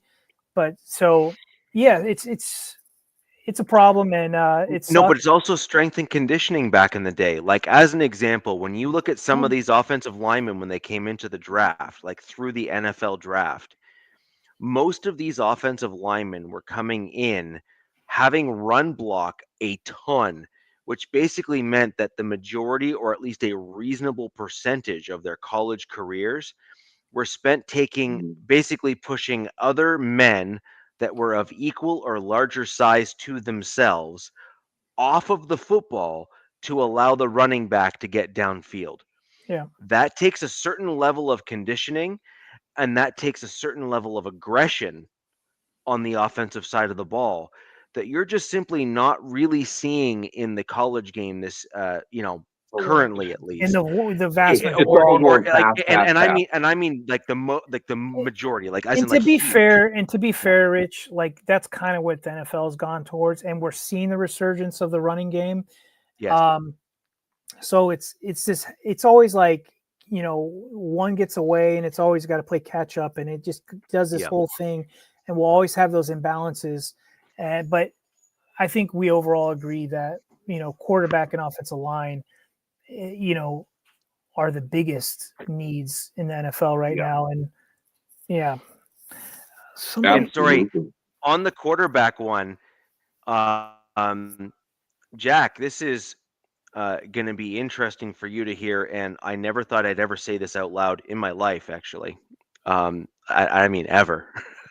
Which was, I saw one of the best clips I have ever seen online talk about the quarterback position and go into like a really like intellectual and frankly spot on rant about the quarterback position and the NFL. Do you know who the guy that was talking about it and who I'm referring to? No, I haven't seen it. Tom Brady. Oh, okay. Yeah. Like I was like, I never thought that I would ever find myself in a position where I would be like, I can't, like Tom Brady, like, yes, like that guy's amazing. I can't believe that I love the the things that he's talking about and all that kind of stuff. He killed it, like in his analysis. Like I don't mean just like I don't just mean that like, hey, that was not a bad take. Like I mean I was listening to like what he was saying and I was like, I think Richie, I think Tom Brady does those great analysis on play. I think he's a horrible commentator. I mean, he's probably getting a little bit better, but when you can just get him, it's like Gruden. I don't know if you guys ever watch clips of Gruden. His channel's amazing. Gruden's channel's amazing. It's amazing. I could watch Gruden. He's got that big whiteboard, and he's got like about 8 rows of different stuff that he'll go down on everything. And man, if I was in the NFL, that would be one guy I would love to have played for. Would be John Gruden. Like the way how he communicates. I mean, he's no nonsense. He's old school. I would love to see him getting back in the NFL, but I doubt it. I feel like he's being blackballed. But with Brady, I love hearing him talk too, especially about the quarterback. He's super detailed and he gets in the nitty gritty, but let's get him up there with the commentating, because man, him commentating, I'm like, it's like Collinsworth level in Romo to me. Yeah. He's not that exciting as a commentator, that's for sure. But when you got a guy who's got 7 rings, whatever he says, you got to, especially talking about QBs, you got to listen to. Yeah, well, the one thing I love about what he said was that the college game is not doing these quarterbacks any favors in the schemes and how they're playing. Nope. And because they're throwing the ball all over the field, but all of the rules and all of the way in which the game is played it basically makes it so that the quarterback doesn't actually need to assess, dissect, and react to the defense. They just simply need to throw to the best athlete on the field and the way they go. And that's really what's happening in the college game for the most part, is that it's just this like track meet of a game, as opposed to chess, which is what it used to be when a lot of these other guys were coming out of another thing, college Rich, game. is they're bouncing from team to team to team to team. Correct. And, yes. Or they're not, sitting and, redshirting and then, working their way up. Like Alabama used to have all those guys. Correct. And this is the other take that, like, you've heard me say this multiple times on the show. Brady, funnily enough, is right in lockstep with a lot of my comments. He wants the NFL to bring back those like rock'em sock'em hits in the middle of the field. Sure, he does, now that he's out of the league. Well, no. He doesn't want the hits on the quarterback because he's like, protect the quarterback, yada yada yada. But his whole thing is that what those hits against teammates of yours as a quarterback, what they did for the quarterback position is they forced you to think about the safety of your teammates as you were throwing the ball to them as a quarterback on the field. Not and hanging out to dry. Yeah, exactly. 100%. And that's exactly what he was kind of saying in one of his takes I was listening to recently. I was like, what a great point, because your teammate is going to come back to you and see what was that crap? What are you doing? And there was a feedback loop that came back and forth from the quarterback and his skill players to basically force him to actually play the game the right way. And not throw the ball, basically what they used to call hospital balls, right? Like back in the day, those were the hospital balls, whereas like you knew that dude was not getting up after he got hit, right? Dude, and I was starting D lineman, and then I'd play scout, running back, or wherever they needed me. And long story short, I was dating our D coordinator who would run our scout team. I was dating his goddaughter. And he heard I broke up with her or something that week. So he threw me a hospital ball. This was my junior year. He threw me a hospital ball to our starting safety, laid me the F out. He knew what he was doing. He just threw one up. He's like, Wilson, I'm going to, threw me this deep pass. I'm looking back, because that wasn't my game. I usually took handoffs. I'm looking back and just got freaking clocked, just boom. I'm like, oh God, but hospital balls are a thing. You need to break up with your girlfriend in the off season, not during the season. So he was also our gym teacher. He made that same. I think it was either that same day. He made us all do push-ups and run and stuff too. He's like, thank Wilson for that. I'm like, what? Yeah. Your teammates are thank you, thank you, DZ, for making us do all these push-ups and stuff. Yeah. And again, you look at also these college kids now, they're getting money to transfer pool, so they're changing their stuff up, not sticking with one type of systems. They're learning multiple systems as they go. And there is very few, I look at like my Notre Dame, my favorite college team, Notre Dame, when they do it the right way, they make these guys go, after for run blocking. And then you can see that they're great run blockers. I mean, you look at Jeremiah Love, who's in the Heisman Trophy, talk. You got Price, who is definitely going to be a, very the bottom end first round, maybe top of second, first round in the way of, being draft pick for running backs. So some teams, do it right. But yeah, it's kind of gone to this so much of a pass blocking league that they're not getting enough reps. And, and that's going to be a thing from my team is when you got a season that's over. And again, and I guess I'm just going to kick on it because guys, I just haven't been feeling all that good tonight. So I apologize, but what is it? Has it been 3 times already? Yep. So to the chat, Jack Kenna has not been feeling well, and he's thrown up 3 times on this show. This is what a trooper, what a badass. The epitome of being a Raiders fan. What are you guys, 2-7 right now, Jack? 2-8. 2-8 or whatever, and you're doing this show. You're sick. Salute to Jack Kenna. Well, thank you, bro. I think so. My game was a blowout, kind of just like your game, BZ. Raiders got spanked 33-16. I mean, it was so bad. At one point, I fell asleep. Like you turned it off and walked away. Yeah. I fell asleep in the third quarter. So that's how bad the Raiders are playing. And again, I keep going back. I keep talking about the same type of things. I feel like, compete doesn't compete. Compete is now kind of like remind me of Biden. Sleepy Joe is kind of where I'm starting to get that feeling for the way he's directing his team. Yeah. And you mentioned, an offensive coordinator. So, asking Genty, you draft a guy at the number 6 pick, and he doesn't get used very much in any given game. And we had 2 rushes? Again, Dallas's defense, they did get Quentin Williams. Yeah. And they did get one other person, but they have one of the worst defenses overall in the NFL. And you only give Genty 2 touches in the first half. It's like it's ridiculous. And it's like you're making Geno.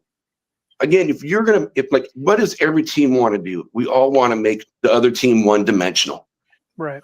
And this team is doing one-dimensional right from the get-go. Is what they're doing. So it's like it makes no sense when Geno's leading the NFL in interceptions, and you're not going to try to run the ball to take some of that off of Geno. And what was really obvious is you can even see it in the Denver game. You can see it in the Cowboys game when the defense does not respect that you're going to run the ball or capable of running the ball. Well, they only need to rush 4, kind of like what Duval did against the Chargers. They pinned your ears back. Yep. And what I'm seeing is that now Brock Bowers is getting so much more double coverage because he's really the only viable, weapon pretty much on the team after getting rid of Jacoby Myers. So it's been the Brock Bowers show, and then Genty coming out of the backfield and throwing him the ball. So it's like, and again, that's not going to be your deep threat. So you don't have the deep threat because Thornton is not producing. He doesn't even play that much anymore. They're not using their second round pick in Besh very much. So it's like everything's in the shorter field. You don't have to bring everybody. You're getting in on that offensive line. And the play calling from Chip, it just makes your head scratch. So I don't think Chip is going to be here. So if you want an offensive coordinator, I think Chip Kelly might be available for you, DZ, because no, thanks. I really don't think I want him here anymore. But and then of course Brennan Carroll. So again, JPJ, we talked about this on a multitude of shows. Why does he have to compete with Kappa? And then he goes out into. So then last week against Denver, we had Putnam, who was a backup center playing the left guard. Meredith at center, and then Kappa. Well, this week they mix it up again. So they took Meredith out of the center position, put Putnam out there, and they benched Kappa. So Meredith has not even played a snap the whole year at right guard. So it's like this makeshift. They can't even get it right when they switch these guys up. Jack, so it's almost like self-sabotage. Right. And you get that feeling. It almost makes it like, hey, Pete's trying to do this on purpose. No. I have a question for you, though. Go ahead. Do you think that this is Brendan Carroll? My point, do you think that this is a Brendan Carroll problem? Who is basically way over his skis, has no clue what he's doing, and is literally trying to go back to Dad and say, Dad, we're just trying to find the best 5, man. We're just trying to find the best 5, dude. I'm going to totally get it this time. Don't worry. We'll eventually get there. And is obviously failing miserably. To me, what it screams is a guy that is claiming that he thinks he knows what he's doing by changing everything every game. and is unable or incapable of evaluating talent on the offensive line using an accurate matrix to say, you're good, you're not, you're good, you're not, and kind of think of it like a constricting net, right? You kind of rotate guys in and out at the tackle position or from the outside in or the inside out, where you find the guy that's really good at center, and then you kind of work your way out until you then find the best two guards, and then you work your way out until you find the best tackles, or you work from the outside in, tackles, guards, center. Like, it just seems like there's no rhyme or reason to the approach. I mean, No.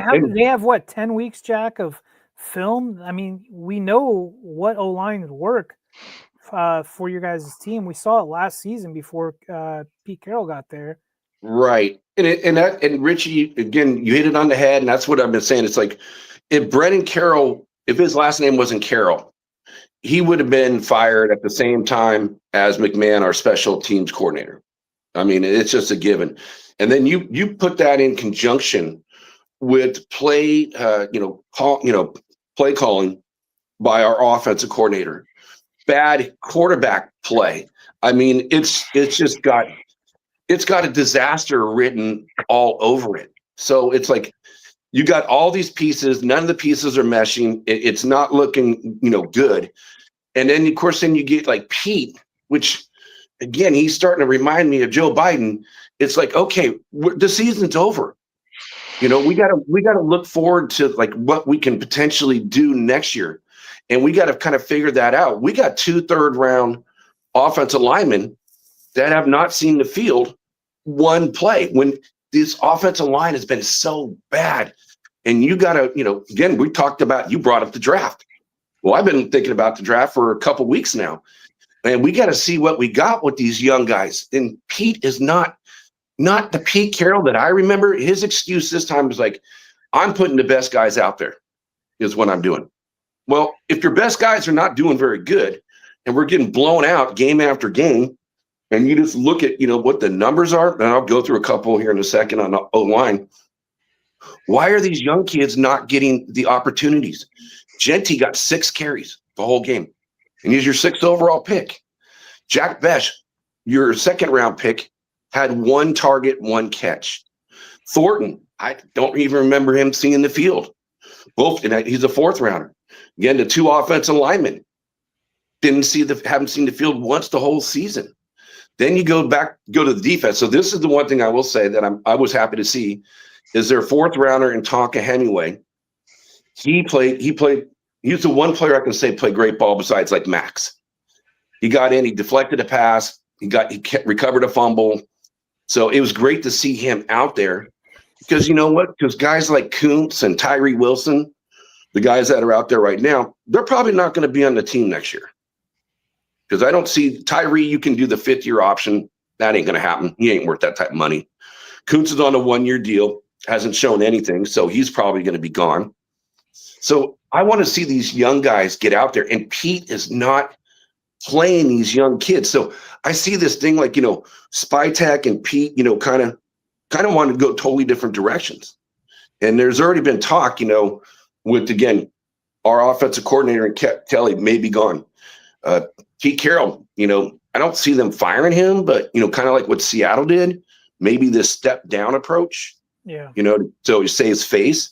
But who knows? He could be here next year. But what I just see what the things that Pete used to do are things that Pete have not done this year.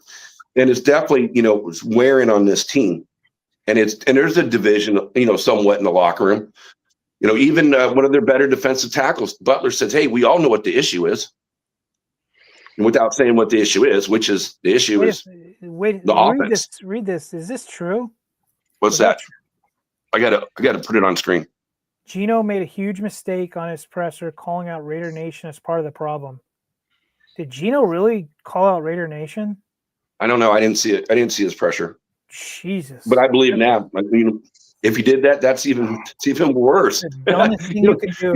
The one thing you don't do, you don't call out the nation because it's all about the shield. It's not about the one thing player. I've seen about the Raider Nation, especially the old heads, is they're very loyal to the players. They're loyal, like even if the players have a bad game, you know, like, but if a Raiders, that's Max's MO, right? Like, you know, Mhm. he feeds off of, you know, Raiders Nation and stuff like that. But if Gino, like, God, that's like suicide. It might as well be. Yeah, that is definitely. So you're going to end up like, you know, certain other players get on that, you know, that blacklist. Like Jamarcus Russell would be one. You know, he just a bad player. Or like a Randy Moss, who's a Hall of Famer, but a lot of Raider fans don't like him because he didn't try. Or a Warren Sapp. You feel like the guy's just here for a paycheck. Antonio Brown is another one. Yeah. And there's the other Brown that they got, offensive lineman they got from the Patriots. So like the FAB crew. But, you know, going back to the, you know, this offensive line, and again, you're not getting anywhere. So like in the way of the, you know, like I brought up a couple weeks ago with, you know, getting hit behind the line of scrimmage with this offensive line. So before contact for the running game, they're getting 0.66 yards. So you're basically just taking a step, right? And there's somebody in your face before first contact. And I mean, let's look at your running back to begin with, right? So subpar offensive line, right, with an OC who doesn't seem to be doing you guys any favors, with a struggling quarterback, and you have this Ferrari essentially in a trailer park right now, and that's Ashton Genty.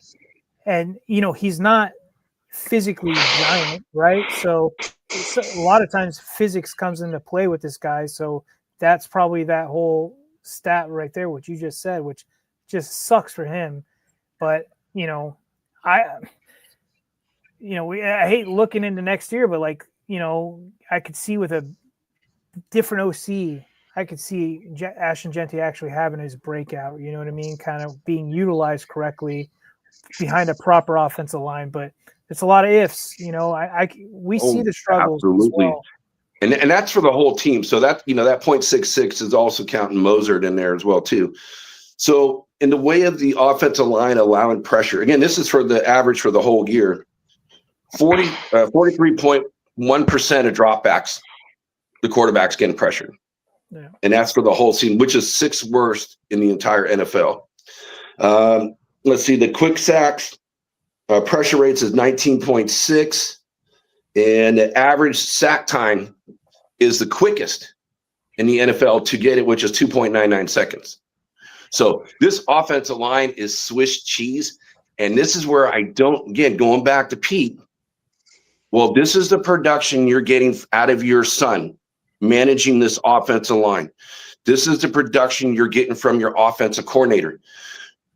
Why, and again, with the offensive line, why are these young kids, when, again, we don't know what we have because they have not seen the field? Can it really be any worse than what we have out there? But at least these young kids are the future, where, you know, a Parham is going to be gone next year. Kappa is going to be gone next year. Your team and my team have some very common stuff in some certain positions, and it's just like, it almost is like, are you like, so as a fan, right? Especially you and especially me, it's like, do you think we're idiots? Like, are you trolling us? Do you think we're stupid? Like, we've been watching this game the majority of our lives, right? Albeit we're not in that room, we're not in that coaching staff, but you know what they did to your guys' O-line and mixing and matching players that we know should be in certain spots. It's malpractice, you know. Yeah, it doesn't make any sense when, you know, you got this pedigree and you're getting paid money to do this. I mean, shoot, I could go in there and do a better job and putting guys out there on the field. You know, I don't know the techniques, but I don't think he's teaching any techniques though either. So it's just so bad that, again, looking at the draft again. So, you know, Richie, you're looking at, okay, again, like I said last week, guys are looking at where the positions are going to be and so forth. You know what I looked at, you know, when the game was over, I'm like looking, okay, where are the Raiders now in the draft order? Which is kind of a bummer because we didn't even move up. We got a loss, and we still didn't move up. Where you at right now? We're at 6. Okay. So we're tied with 3 other teams, you know, for the that are 2 and 8. But our strength of schedule is higher So we get the last of those, the 2 and 8. So we could be as high as third right now. And then you can start looking at going, who is that offensive lineman, or who is that quarterback? Yeah. Or again, maybe looking at some of the players, maybe a defensive end, because again, the defense ends might be gone. I want offensive line more than anything else, because I'm kind of looking at the 2027 draft, going, I think there's going to be even better quarterbacks out there. And here's a dilemma. So I brought this up on a previous show, like how bad that Geno's been. But again, he doesn't have a lot to work with either. So with Geno, if they were to cut him, the dead cap would only be 18.5 mil. Doable. But what I did hear, and didn't know this until today, is that if you keep him, he's only going to cost you $8 million. It's all a front-loaded contract. So, hey, if you get that quarterback, let him run out there for a game or two. Let the young guy develop, kind of what Richie wanted to do the year one with Bo. Right. And if he does bad, then bring the young kid in, because it's only going to cost you $8 million more than the 18.5. So, yeah, he might be an expensive backup for 1 year, but you're really not saving that much more money versus paying him. So I almost can't wait for this season to get over with, because this is so bad that I can't stand guys like, Josh McDaniels. And I thought that team was so bad. And then, all the predecessors for coaches, this feels like it's worse than even what those guys have done. Yeah. So I will say this. I am crossing my fingers. So I am already looking forward to potential, like hoping certain people get let go next year. As for an OC, again, head coach, I got a list of guys, but we'll wait and see for that. But for OC, I'm really hoping the head coach from Miami gets canned. I think McDaniels, he's a guy that needs to stay as an OC, not be a head coach. But he does his job well when he is an OC. So I agree. I would love to see him come over and get rid of Chip in the way of just kind of some fun ones. I thought about this, okay, if Pete did get fired, hypotheticals, who were some of the guys that, you can kind of look at, and there's not maybe the best one is like Clint Kubiak would be something that I would be interested in. Maybe a Joe Brady, or, and I would even, when you brought up John Gruden earlier, which a lot of people in the chat will probably say, no. But honestly, until John, got forced off the team by the NFL, he progressed every year. He did better and better and better. And Nav's having a connection. I don't want him as someone who drafts a single player. No, not a GM. Well, I just look at, hey, Nav, compared to what we've gone through since John, it doesn't look like we've gotten worse. The thing about Mike McDaniels, I've been hearing this ever since the Dolphins really had this season had a lot of BS go on. I heard for some reason ownership really likes him, so I don't think he's going anywhere. But I agree, he would be an excellent OC anywhere in this league. Just McDaniels. That goofball, yeah. I think if he's up in a booth up there vaping in his joggers, that's totally fine. But down on the field, man, I don't see how any NFL player looks like this guy as a leader of their team. Not at all. He reminds me of the lead singer of Weezer. I could see that. Yeah. He's a goofball, but man, he's off that McVay or Shannon tree or whatever it is, and they just have it, man. Those guys just have it. He is the problem with McDaniels is that he is actually a very gifted football mind. He really is, honestly and truly. Yeah.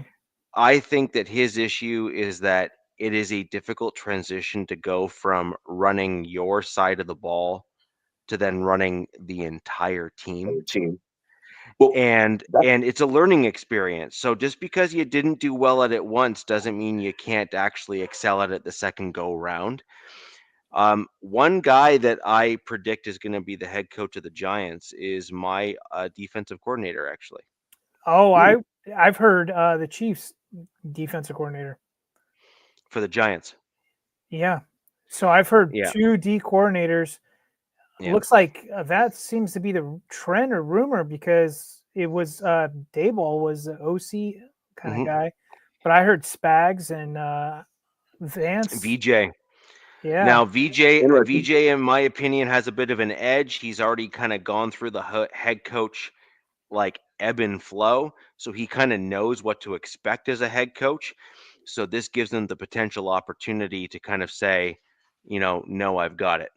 Spags was a head coach somewhere long time ago. Does anybody remember? No, I don't remember, but I just remember he wasn't good at being a head coach. Like he was better to stay in his lane. And now I'm not saying to fire Pete Carroll because you know what? I agree. I don't want the turnover, but I just feel like, he needs to like change some of his ways because again, he's looking like Sleepy Joe. He's Sleepy Joe Pete now. So, dude, yeah, man. And I feel that way. Like, I know exactly what you're saying, Jack, because I feel that way sometimes with Jim throughout the season. Jim's, some of his responses to questions have given me that Sleepy Joe auto pen vibe. And then some of his game management, clock management has been just horrible. Like, dude, get with the times, man. Your game management needs to be on a higher level. Some guy, I don't know if he's still in the chat. He asked, I don't know how he knew my name, but I don't know if he said my name, but Nikki, you think they're going to go O-line first round? Was he talking? Who is this guy talking to? Is he talking to me? I don't know. I don't know how he knew my my government name. Oh, I wish Richie was still in here. It looked that funny. But if he was asking me that question, I think he meant, are they going to go offense? Again. Well, I think both our teams are. I think in reality, I can see even Denver. Denver's so loaded on defense. What's up, Zigzag? How's it going, man? The Raiders are so inept. Hey, what's up? What's up, Zigzag? But you're so inept on offense. That's your weak spot too. Is more on your offense. So I can see all 3 teams doing offense in next year's draft. There's a caveat to that too, because Khalil Mack, he's only signed a 1-year deal. The Odafe Owe guy that we traded with the Ravens for, he's on a 1-year. So they're going to need another edge. So I could see, in that first round, wherever they land, getting an edge. But personally, I would love for them to take either center, guard, or tackle. And I've got names galore, just not on the top of my head, but there's a lot of good prospects coming out. Yeah, the one I've kind of looked at a little bit is the offensive tackle. I forgot his name, but the offensive tackle from Utah is the guy I've been kind of targeting. He's the highest rated, tackle that's coming out. So hopefully they'll look at him. But also, again, in the way of like the guys that are, again, because Chip Kelly has just been so bad. And, other guys you could bring in as an offensive coordinator is like, Duval to be one. This guy thinks that we have a studio parking lot. I think that's he says we gave each other hand jobs in a studio parking lot. Dude, I wish we had a studio parking lot. You freaking turd. Oh boy. Like your mom's basement, homie. Yeah. Sorry guys, I had to quickly step out. Literally a pack of coyotes just came through the entire back of my property and my dog was outside. Oh, geez. My fiance came running in here. She's like, you need to go outside. You need to get the dog in. You need to get the dog in. That would have been a snap, man. Yeah. So I ran out and grabbed him and brought him inside. Sorry about that. But yeah, it's a thing. I live with a big forest all in behind me and stuff, and every once in a while there's a pack of about 20 to 30 coyotes that circle through the area here. So I grew up in Southern California, which is like coyote heaven, and where I currently live, I've never seen one, but everybody was like, oh, I saw a coyote my whole time living here. And then my wife came, she said on base they have huge coyote packs, and now we're starting to see them. And I heard there was a stat about Coyotes that they're like almost in every city now in the U.S. or maybe Canada too. Yeah. They're like they're amazing creatures, man, but they're pests. Yeah. So where I'm at right now, I'm in this weird mix where there are coyote wolf crosses. Oh, I was like, Because we have wolves and coyotes where I am, as yeah, well we as have dogs coyote mixes, but yeah. wolf. Yeah, so we got wolf coyote crosses and they're vicious. Those things are just mammoth. And then there's also some wolf packs just a little bit further north of me, not by much. But anyways, it's they will jump fences, they'll rip dogs apart, they'll go after cattle like as packs and stuff too. They'll go like they're vicious here just because they're a cross. You have intermixed. Anyways, it is what it is, but we'll go from Look that. up a Well, coyote. I'm glad your puppy's safe, Richie. Yeah, look up Yeah. coyote fishing. Yeah. So There's people I've known that do coyote fishing, and it's crazy. Yeah. So, anyways, that's why I had to quickly run off there. I do apologize. So, Jack, you had like I said, it was, or like we were talking about, you have some interesting games coming up. You've had an interesting game against the Cowboys. I kind of thought it was going to look a little bit like it did over the weekend, and I actually think I mentioned it on the last show that I think the Cowboys' defensive additions, especially Quinnen Williams, was like he's a difference maker. Like he's a guy that literally absolutely. he's a guy that moves the needle on almost any team that he goes to. He is that good. like he's not just one of those, hey, I fit a scheme. He kind of fits almost every scheme. Dude, I thought I had Right. one easy freaking game remaining on our schedule, and then I looked at those two. I'm like, God damn it, man. Yeah. Well, hopefully your team plays a lot better than my team, because it was an embarrassing shit show, to say the least. And I just look at the rest of the schedule, and again, this is why I'm already kind of looking towards next year. And again, I don't believe in tanking, but I don't think the Raiders are good enough to tank. That's how bad it is. I look at the remaining schedule. I got the Browns, I got your Chargers, and I got the Broncos. I got the Eagles, the Texans, and then the only other one that's a potential out there is the Giants. So out of those, there's really only two teams. Like they have a very good defense. Who'd you say? Right. Who's that? The New York Giants. Giants. Oh, yeah. Yeah, they do. Yeah. That defensive front is good, because I watched the Chargers, your Chargers versus the Giants, and yeah, that defensive front looked damn good. Stupid East Coast game, but that's when that was like the emergence of Dart and Scatabo, which was the creatine Caucasians, man, went off. Hey, thank you, Vic. At least you don't have to face if you notice tonight, I'm drinking water because I haven't been feeling so hot. So thank you, Vic. I appreciate that. Usually it's Sierra Nevada. So with the light week coming up, I think it's time to look ahead to some quick score predictions before we sign off and go from there.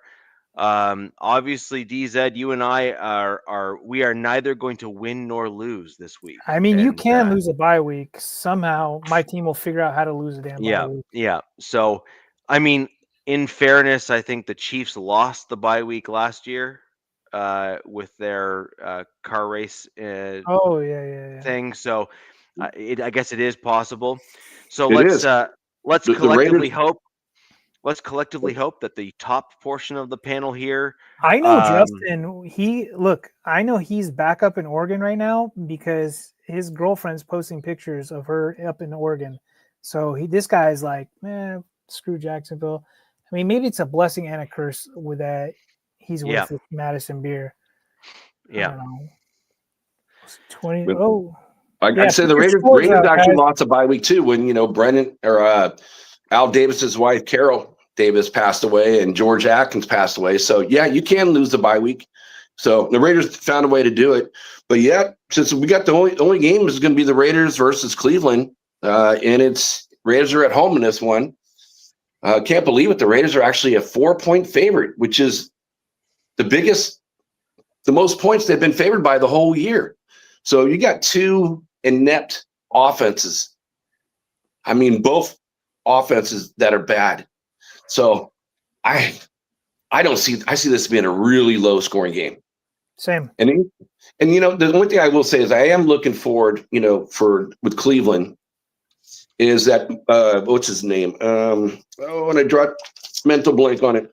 But their first round draft pick was the guy I wanted last year. Mason Graham. So I'm looking forward to see what he does. So that'll be kind of fun. But yeah, it's going to be it's not going to be. I don't think it's going to be an exciting game. I think it's going to be a slow pace game. Old school offenses aren't going to do anything. I think the defenses will do well for both sides. So the Raiders haven't won a game in such a long time. I can't choose them to win another game until they actually win a game. So I got the Raiders losing, actually. Sorry, Nav. Got the Raiders losing 13-17, but they'll find a way to mess up their draft next year and probably win this game. And then we'll miss out on the player that we could have got that would really help this team to get something that doesn't help out as much. So I can see them messing themselves up like they did a couple years ago. But Nav, you're pretty close to Richie and I's score. I didn't even look. Sorry, God. Except for our Chiefs prediction. Richie and I are opposite on that one. I got the Raiders winning this game. It's going to come with some pain, obviously with Max Crosby. Mm-hmm. But I've got you guys winning 17, Browns 16.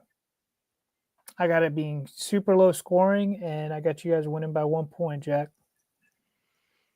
Whether you like it or not. Yeah, it's a at this point in time, we're not going anywhere. So a win is a win. It's great, but at the same time, it's a loss. So Jerry, we're paid by the government to check all your VPN and addresses. So all these comments. We're a secret government organization. That's how we make our money. Richie, what's your score? Well, Jerry, I'm a male prostitute by trade. I thought you were going to say anything. Business, I thought you were going to tell anybody about that. The gigolo business is a lucrative one. I'm able to live in a very nice house in a nice area up here in Canada. It's true. I mean, they do call me the sexy Viking for a reason, with the beard. True. So it is what it is. But thank you, Jerry, for joining the show. Despite your comments, click that like button, because I mean, why not, right? And we'll go from there. Oh, come on now. You got to have some fun with it. So I have the exact same or a similar score in this game, Jack. My prediction is that your Raiders defense is going to be a little bit too much for the Browns. I do think that with the right blend of things that you can kind of push back or hold off the Browns in this one, especially if you get Genty going and stick with it, because that was the key. Stick with it. So I have this as a 19-17 game for the Raiders. I have it as a slightly higher scoring game than you did, DZ, but let's be real. We're basically talking the same score, right? For all intents and purposes. I do have the Raiders squeaking this one out and winning it. That is my prediction. That is not the right opponent for the Chiefs. Oh, and I will say it's going to be interesting too. Sanders is going to get his first start too for the Browns. This is one of the reasons I picked you guys. Yeah. So, Jack, what's your score prediction there? And we'll go from there. I got it. I got the Raiders losing 13-17. Wow. So you're basically inverted. So you're almost the exact inverse of what DZ and I have, because we're basically, if we're going to be honest, we're basically talking the same score and the same style of game, right? Right. Just like calling a duck here. What you're saying is your team's going to lose and the Browns are going to win. And basically what DZ and I are saying, like, ultimately here, we're talking the exact same outcome. It's just who wins. You're saying your team loses. Correct. DZ and I are saying your team wins. So we'll see what happens. And it's kind of funny. It's in the way of picking these scores. Whenever I pick the Raiders to win, they've lost. Every time I pick the Raiders to lose, I got it right. So I'm 100% on one and horrible on the other. So, but the Raiders make it nice and easy for me. Yeah. So moving on to the other game within the division, and obviously without the Chiefs guy here, there was a couple guys that were invited onto the show that weren't able to make it today that are on the Chiefs side of things. So we are hoping to bring someone in to join us on the show for the Chiefs angle, which would be lovely to have back. DZ, let's throw over to you with your Chiefs prediction first, and then I'll go to Jack, and then I'll close out the show. So the Chiefs play the Colts this week. Colts, very good team, really good team, but not on the same level defensively as the Broncos. Offensively, it's a different story. They've kind of stumbled a little bit these last couple weeks, the Indianapolis Colts, but still right up there. Chiefs are desperate, very desperate. They did some things against the Broncos I kind of liked, and I can see them kind of doing that to the Colts on a higher level, executing, better. They're not going against an elite secondary that the Broncos have. I unfortunately, guys, have the Chiefs taking this 27, Colts 20, and I didn't want to pick them, but that's just the way I see it, and I hope I'm wrong. I hope I'm wrong. I hope you're wrong too. All right, I'm going the same path. I look at, Kansas City has definitely, the Colts is a hot team. They are a very hot team. And they could beat any team in the NFL any given Sunday, that's for sure. But I feel like, with the pedigree of Kansas City and what they've done, their backs are up against the wall. This is really it. If they win out, they could potentially make the playoffs. But if they don't win this game, they're definitely done. So since they're going to be under pressure and they know how to play in the playoffs when their backs are against the wall, I really feel like they're going to squeak this one out. But I do see it being a high-scoring game as a whole. So I have it. I said 27-24, Kansas City. I forgot. What did you say, DZ? I said 27-20, Chiefs. Okay, so we're the same on what KC and just 4 points off on the Colts. Okay. So, yeah, we both got them winning. How about you, Richie? So I'm in an interesting position. So I do agree that I think the Colts are a bit of a hot team this year. They've kind of come out and surprised a lot of NFL fans. And frankly, I just think overall shocked the NFL a little bit in terms of just how good they are. They are also a very well-rounded team overall. Like their defense isn't like elite, but it's still really good. They're certainly really good. Yeah. Like let's put it this way: the Broncos team is in an elite category right now. They are in almost all statistical categories. I think you would be. There's only probably 3 or 4 elite defenses. Yeah. I would say it'd be Broncos, Texans, Eagles, maybe one other team. I don't know. Yeah. So when you look at where the Broncos defense is right now in terms of who they've won and beat and all that kind of stuff and who they struggled against, the Broncos overall have really done some really interesting things in terms of the Broncos defense. I do not believe that the Colts are at that level, but they're certainly darn close. They are. Right. They're in that kind of like discussion of being like really good. The Colts offense, though, is what really sets them apart from a lot of these other teams, which is I actually put the Colts offense and defense in very similar categories, which really puts them in this ultra competitive grouping of teams, which is their defense is very good and their offense is very good. And most teams very have complementary. They are very complementary team. Yeah, exactly. And so that just shows that the team has been pretty well put together overall. Yep. As a result, I actually think that the Colts are well positioned to cause a lot of damage to the Chiefs' defense, keep the Chiefs off the field, and then also you and potentially thinking alike. Yeah, I have our private chat on the screen. I can't even see what Nav is saying right now, and I'm intentionally doing that because I don't want to be influenced or have people think that I'm influenced. And for the record, I posted my Chiefs score that I'm about to list right here before we even spoke about the Raiders game in our private chat. So my Chiefs score prediction is actually Colts 31, Chiefs 24. I think that's similar to here. Let's look at Nav. He's got Indy over Chiefs 31-23. What was yours? Yeah, mine's 31-24. Wow. Wow. Yeah, Very close. and you guys saw my private chat. You know You when I guys on the posted same it. cycle? Yes. so I mean I posted my score in there before we even started talking about the Raiders, right? Like in our private Mhm. chat. So Yeah. it's not like I've deviated from what I said or anything. And I just think the Colts are they have both sides at a above average. They have both sides of the ball above average. And Sergeant that says York, a lot. he's got Colts over Chiefs as well. Yeah. 24, 21. What Yeah. the game is in KC, I believe, though, right? I think so, yes. Yeah. Yeah. That's one of the reasons I picked them. But man, I hope I'm wrong because it would be nice to see them this 1 year. I mean, look, they've damn near dominated us for 9 seasons now, right? Yeah. And finally, this division got their act together and got some really good head coaches in there.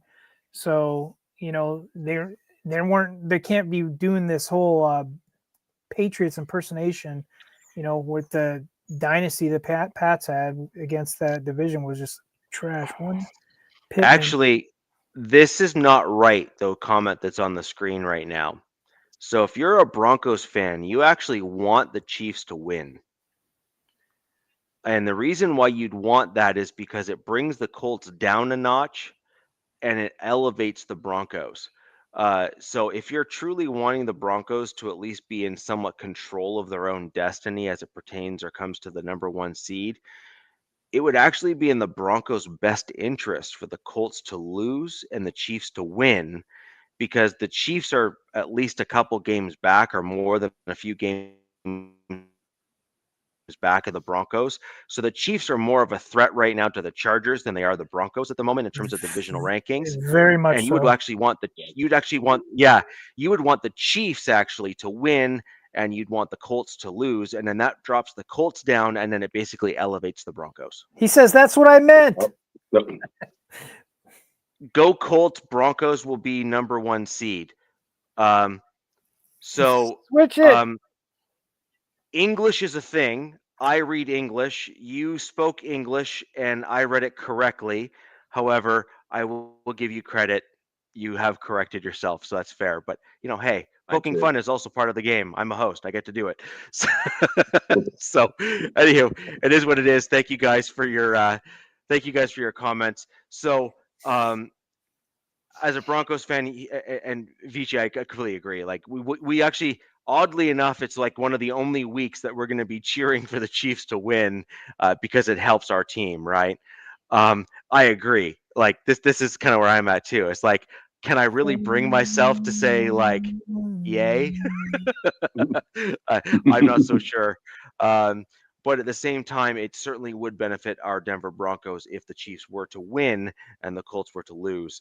So part of me is saying I'd love for my score prediction to be wrong. So with that in mind, guys, the bye week is upon us. DZ, you and I both have the bye week this week. Broncos fans and others have chimed in terms of like bringing in potentially like signing guys off of practice squads to bolster certain positions. Broncos, specifically the running back position, and other teams obviously have other needs. DZ, like a lineman would be a good idea. Just like tossing it out there. Especially considering your team is still well within competitive range of making the playoffs and having some opportunity even in the post secondary. But we'll wait and see. But with that in mind, guys, we're going to end the show there. Thank you all for joining us, and we will talk about everything next week, where the entire panel will have a game to talk about the week coming up. Yeah. Jack, we will have Get your better, game Jack. to talk about. And ladies and gentlemen, everyone in the chat, I'd like to see some get wells for Jack in the chat there. He was not feeling well today and toughed it out for the entire show. And he was toughing it out. He had to pop off a few times because he's doing that not great. He had to run off and go off camera. So thank you, Jack, for keeping and sticking out with us and going through the whole thing. Ladies and gentlemen, that'll end the show here and there. Until next week, where the West Side's the best side. Peace! Fast lane when I pass in the street, bag of money in the passenger seat. Tempo's been asking for me on the road from the west to the east. Way up, I might never come down, cause the coast's racking up the flight miles. So high, I might never come down, so what, this is my lifestyle. Wait a minute.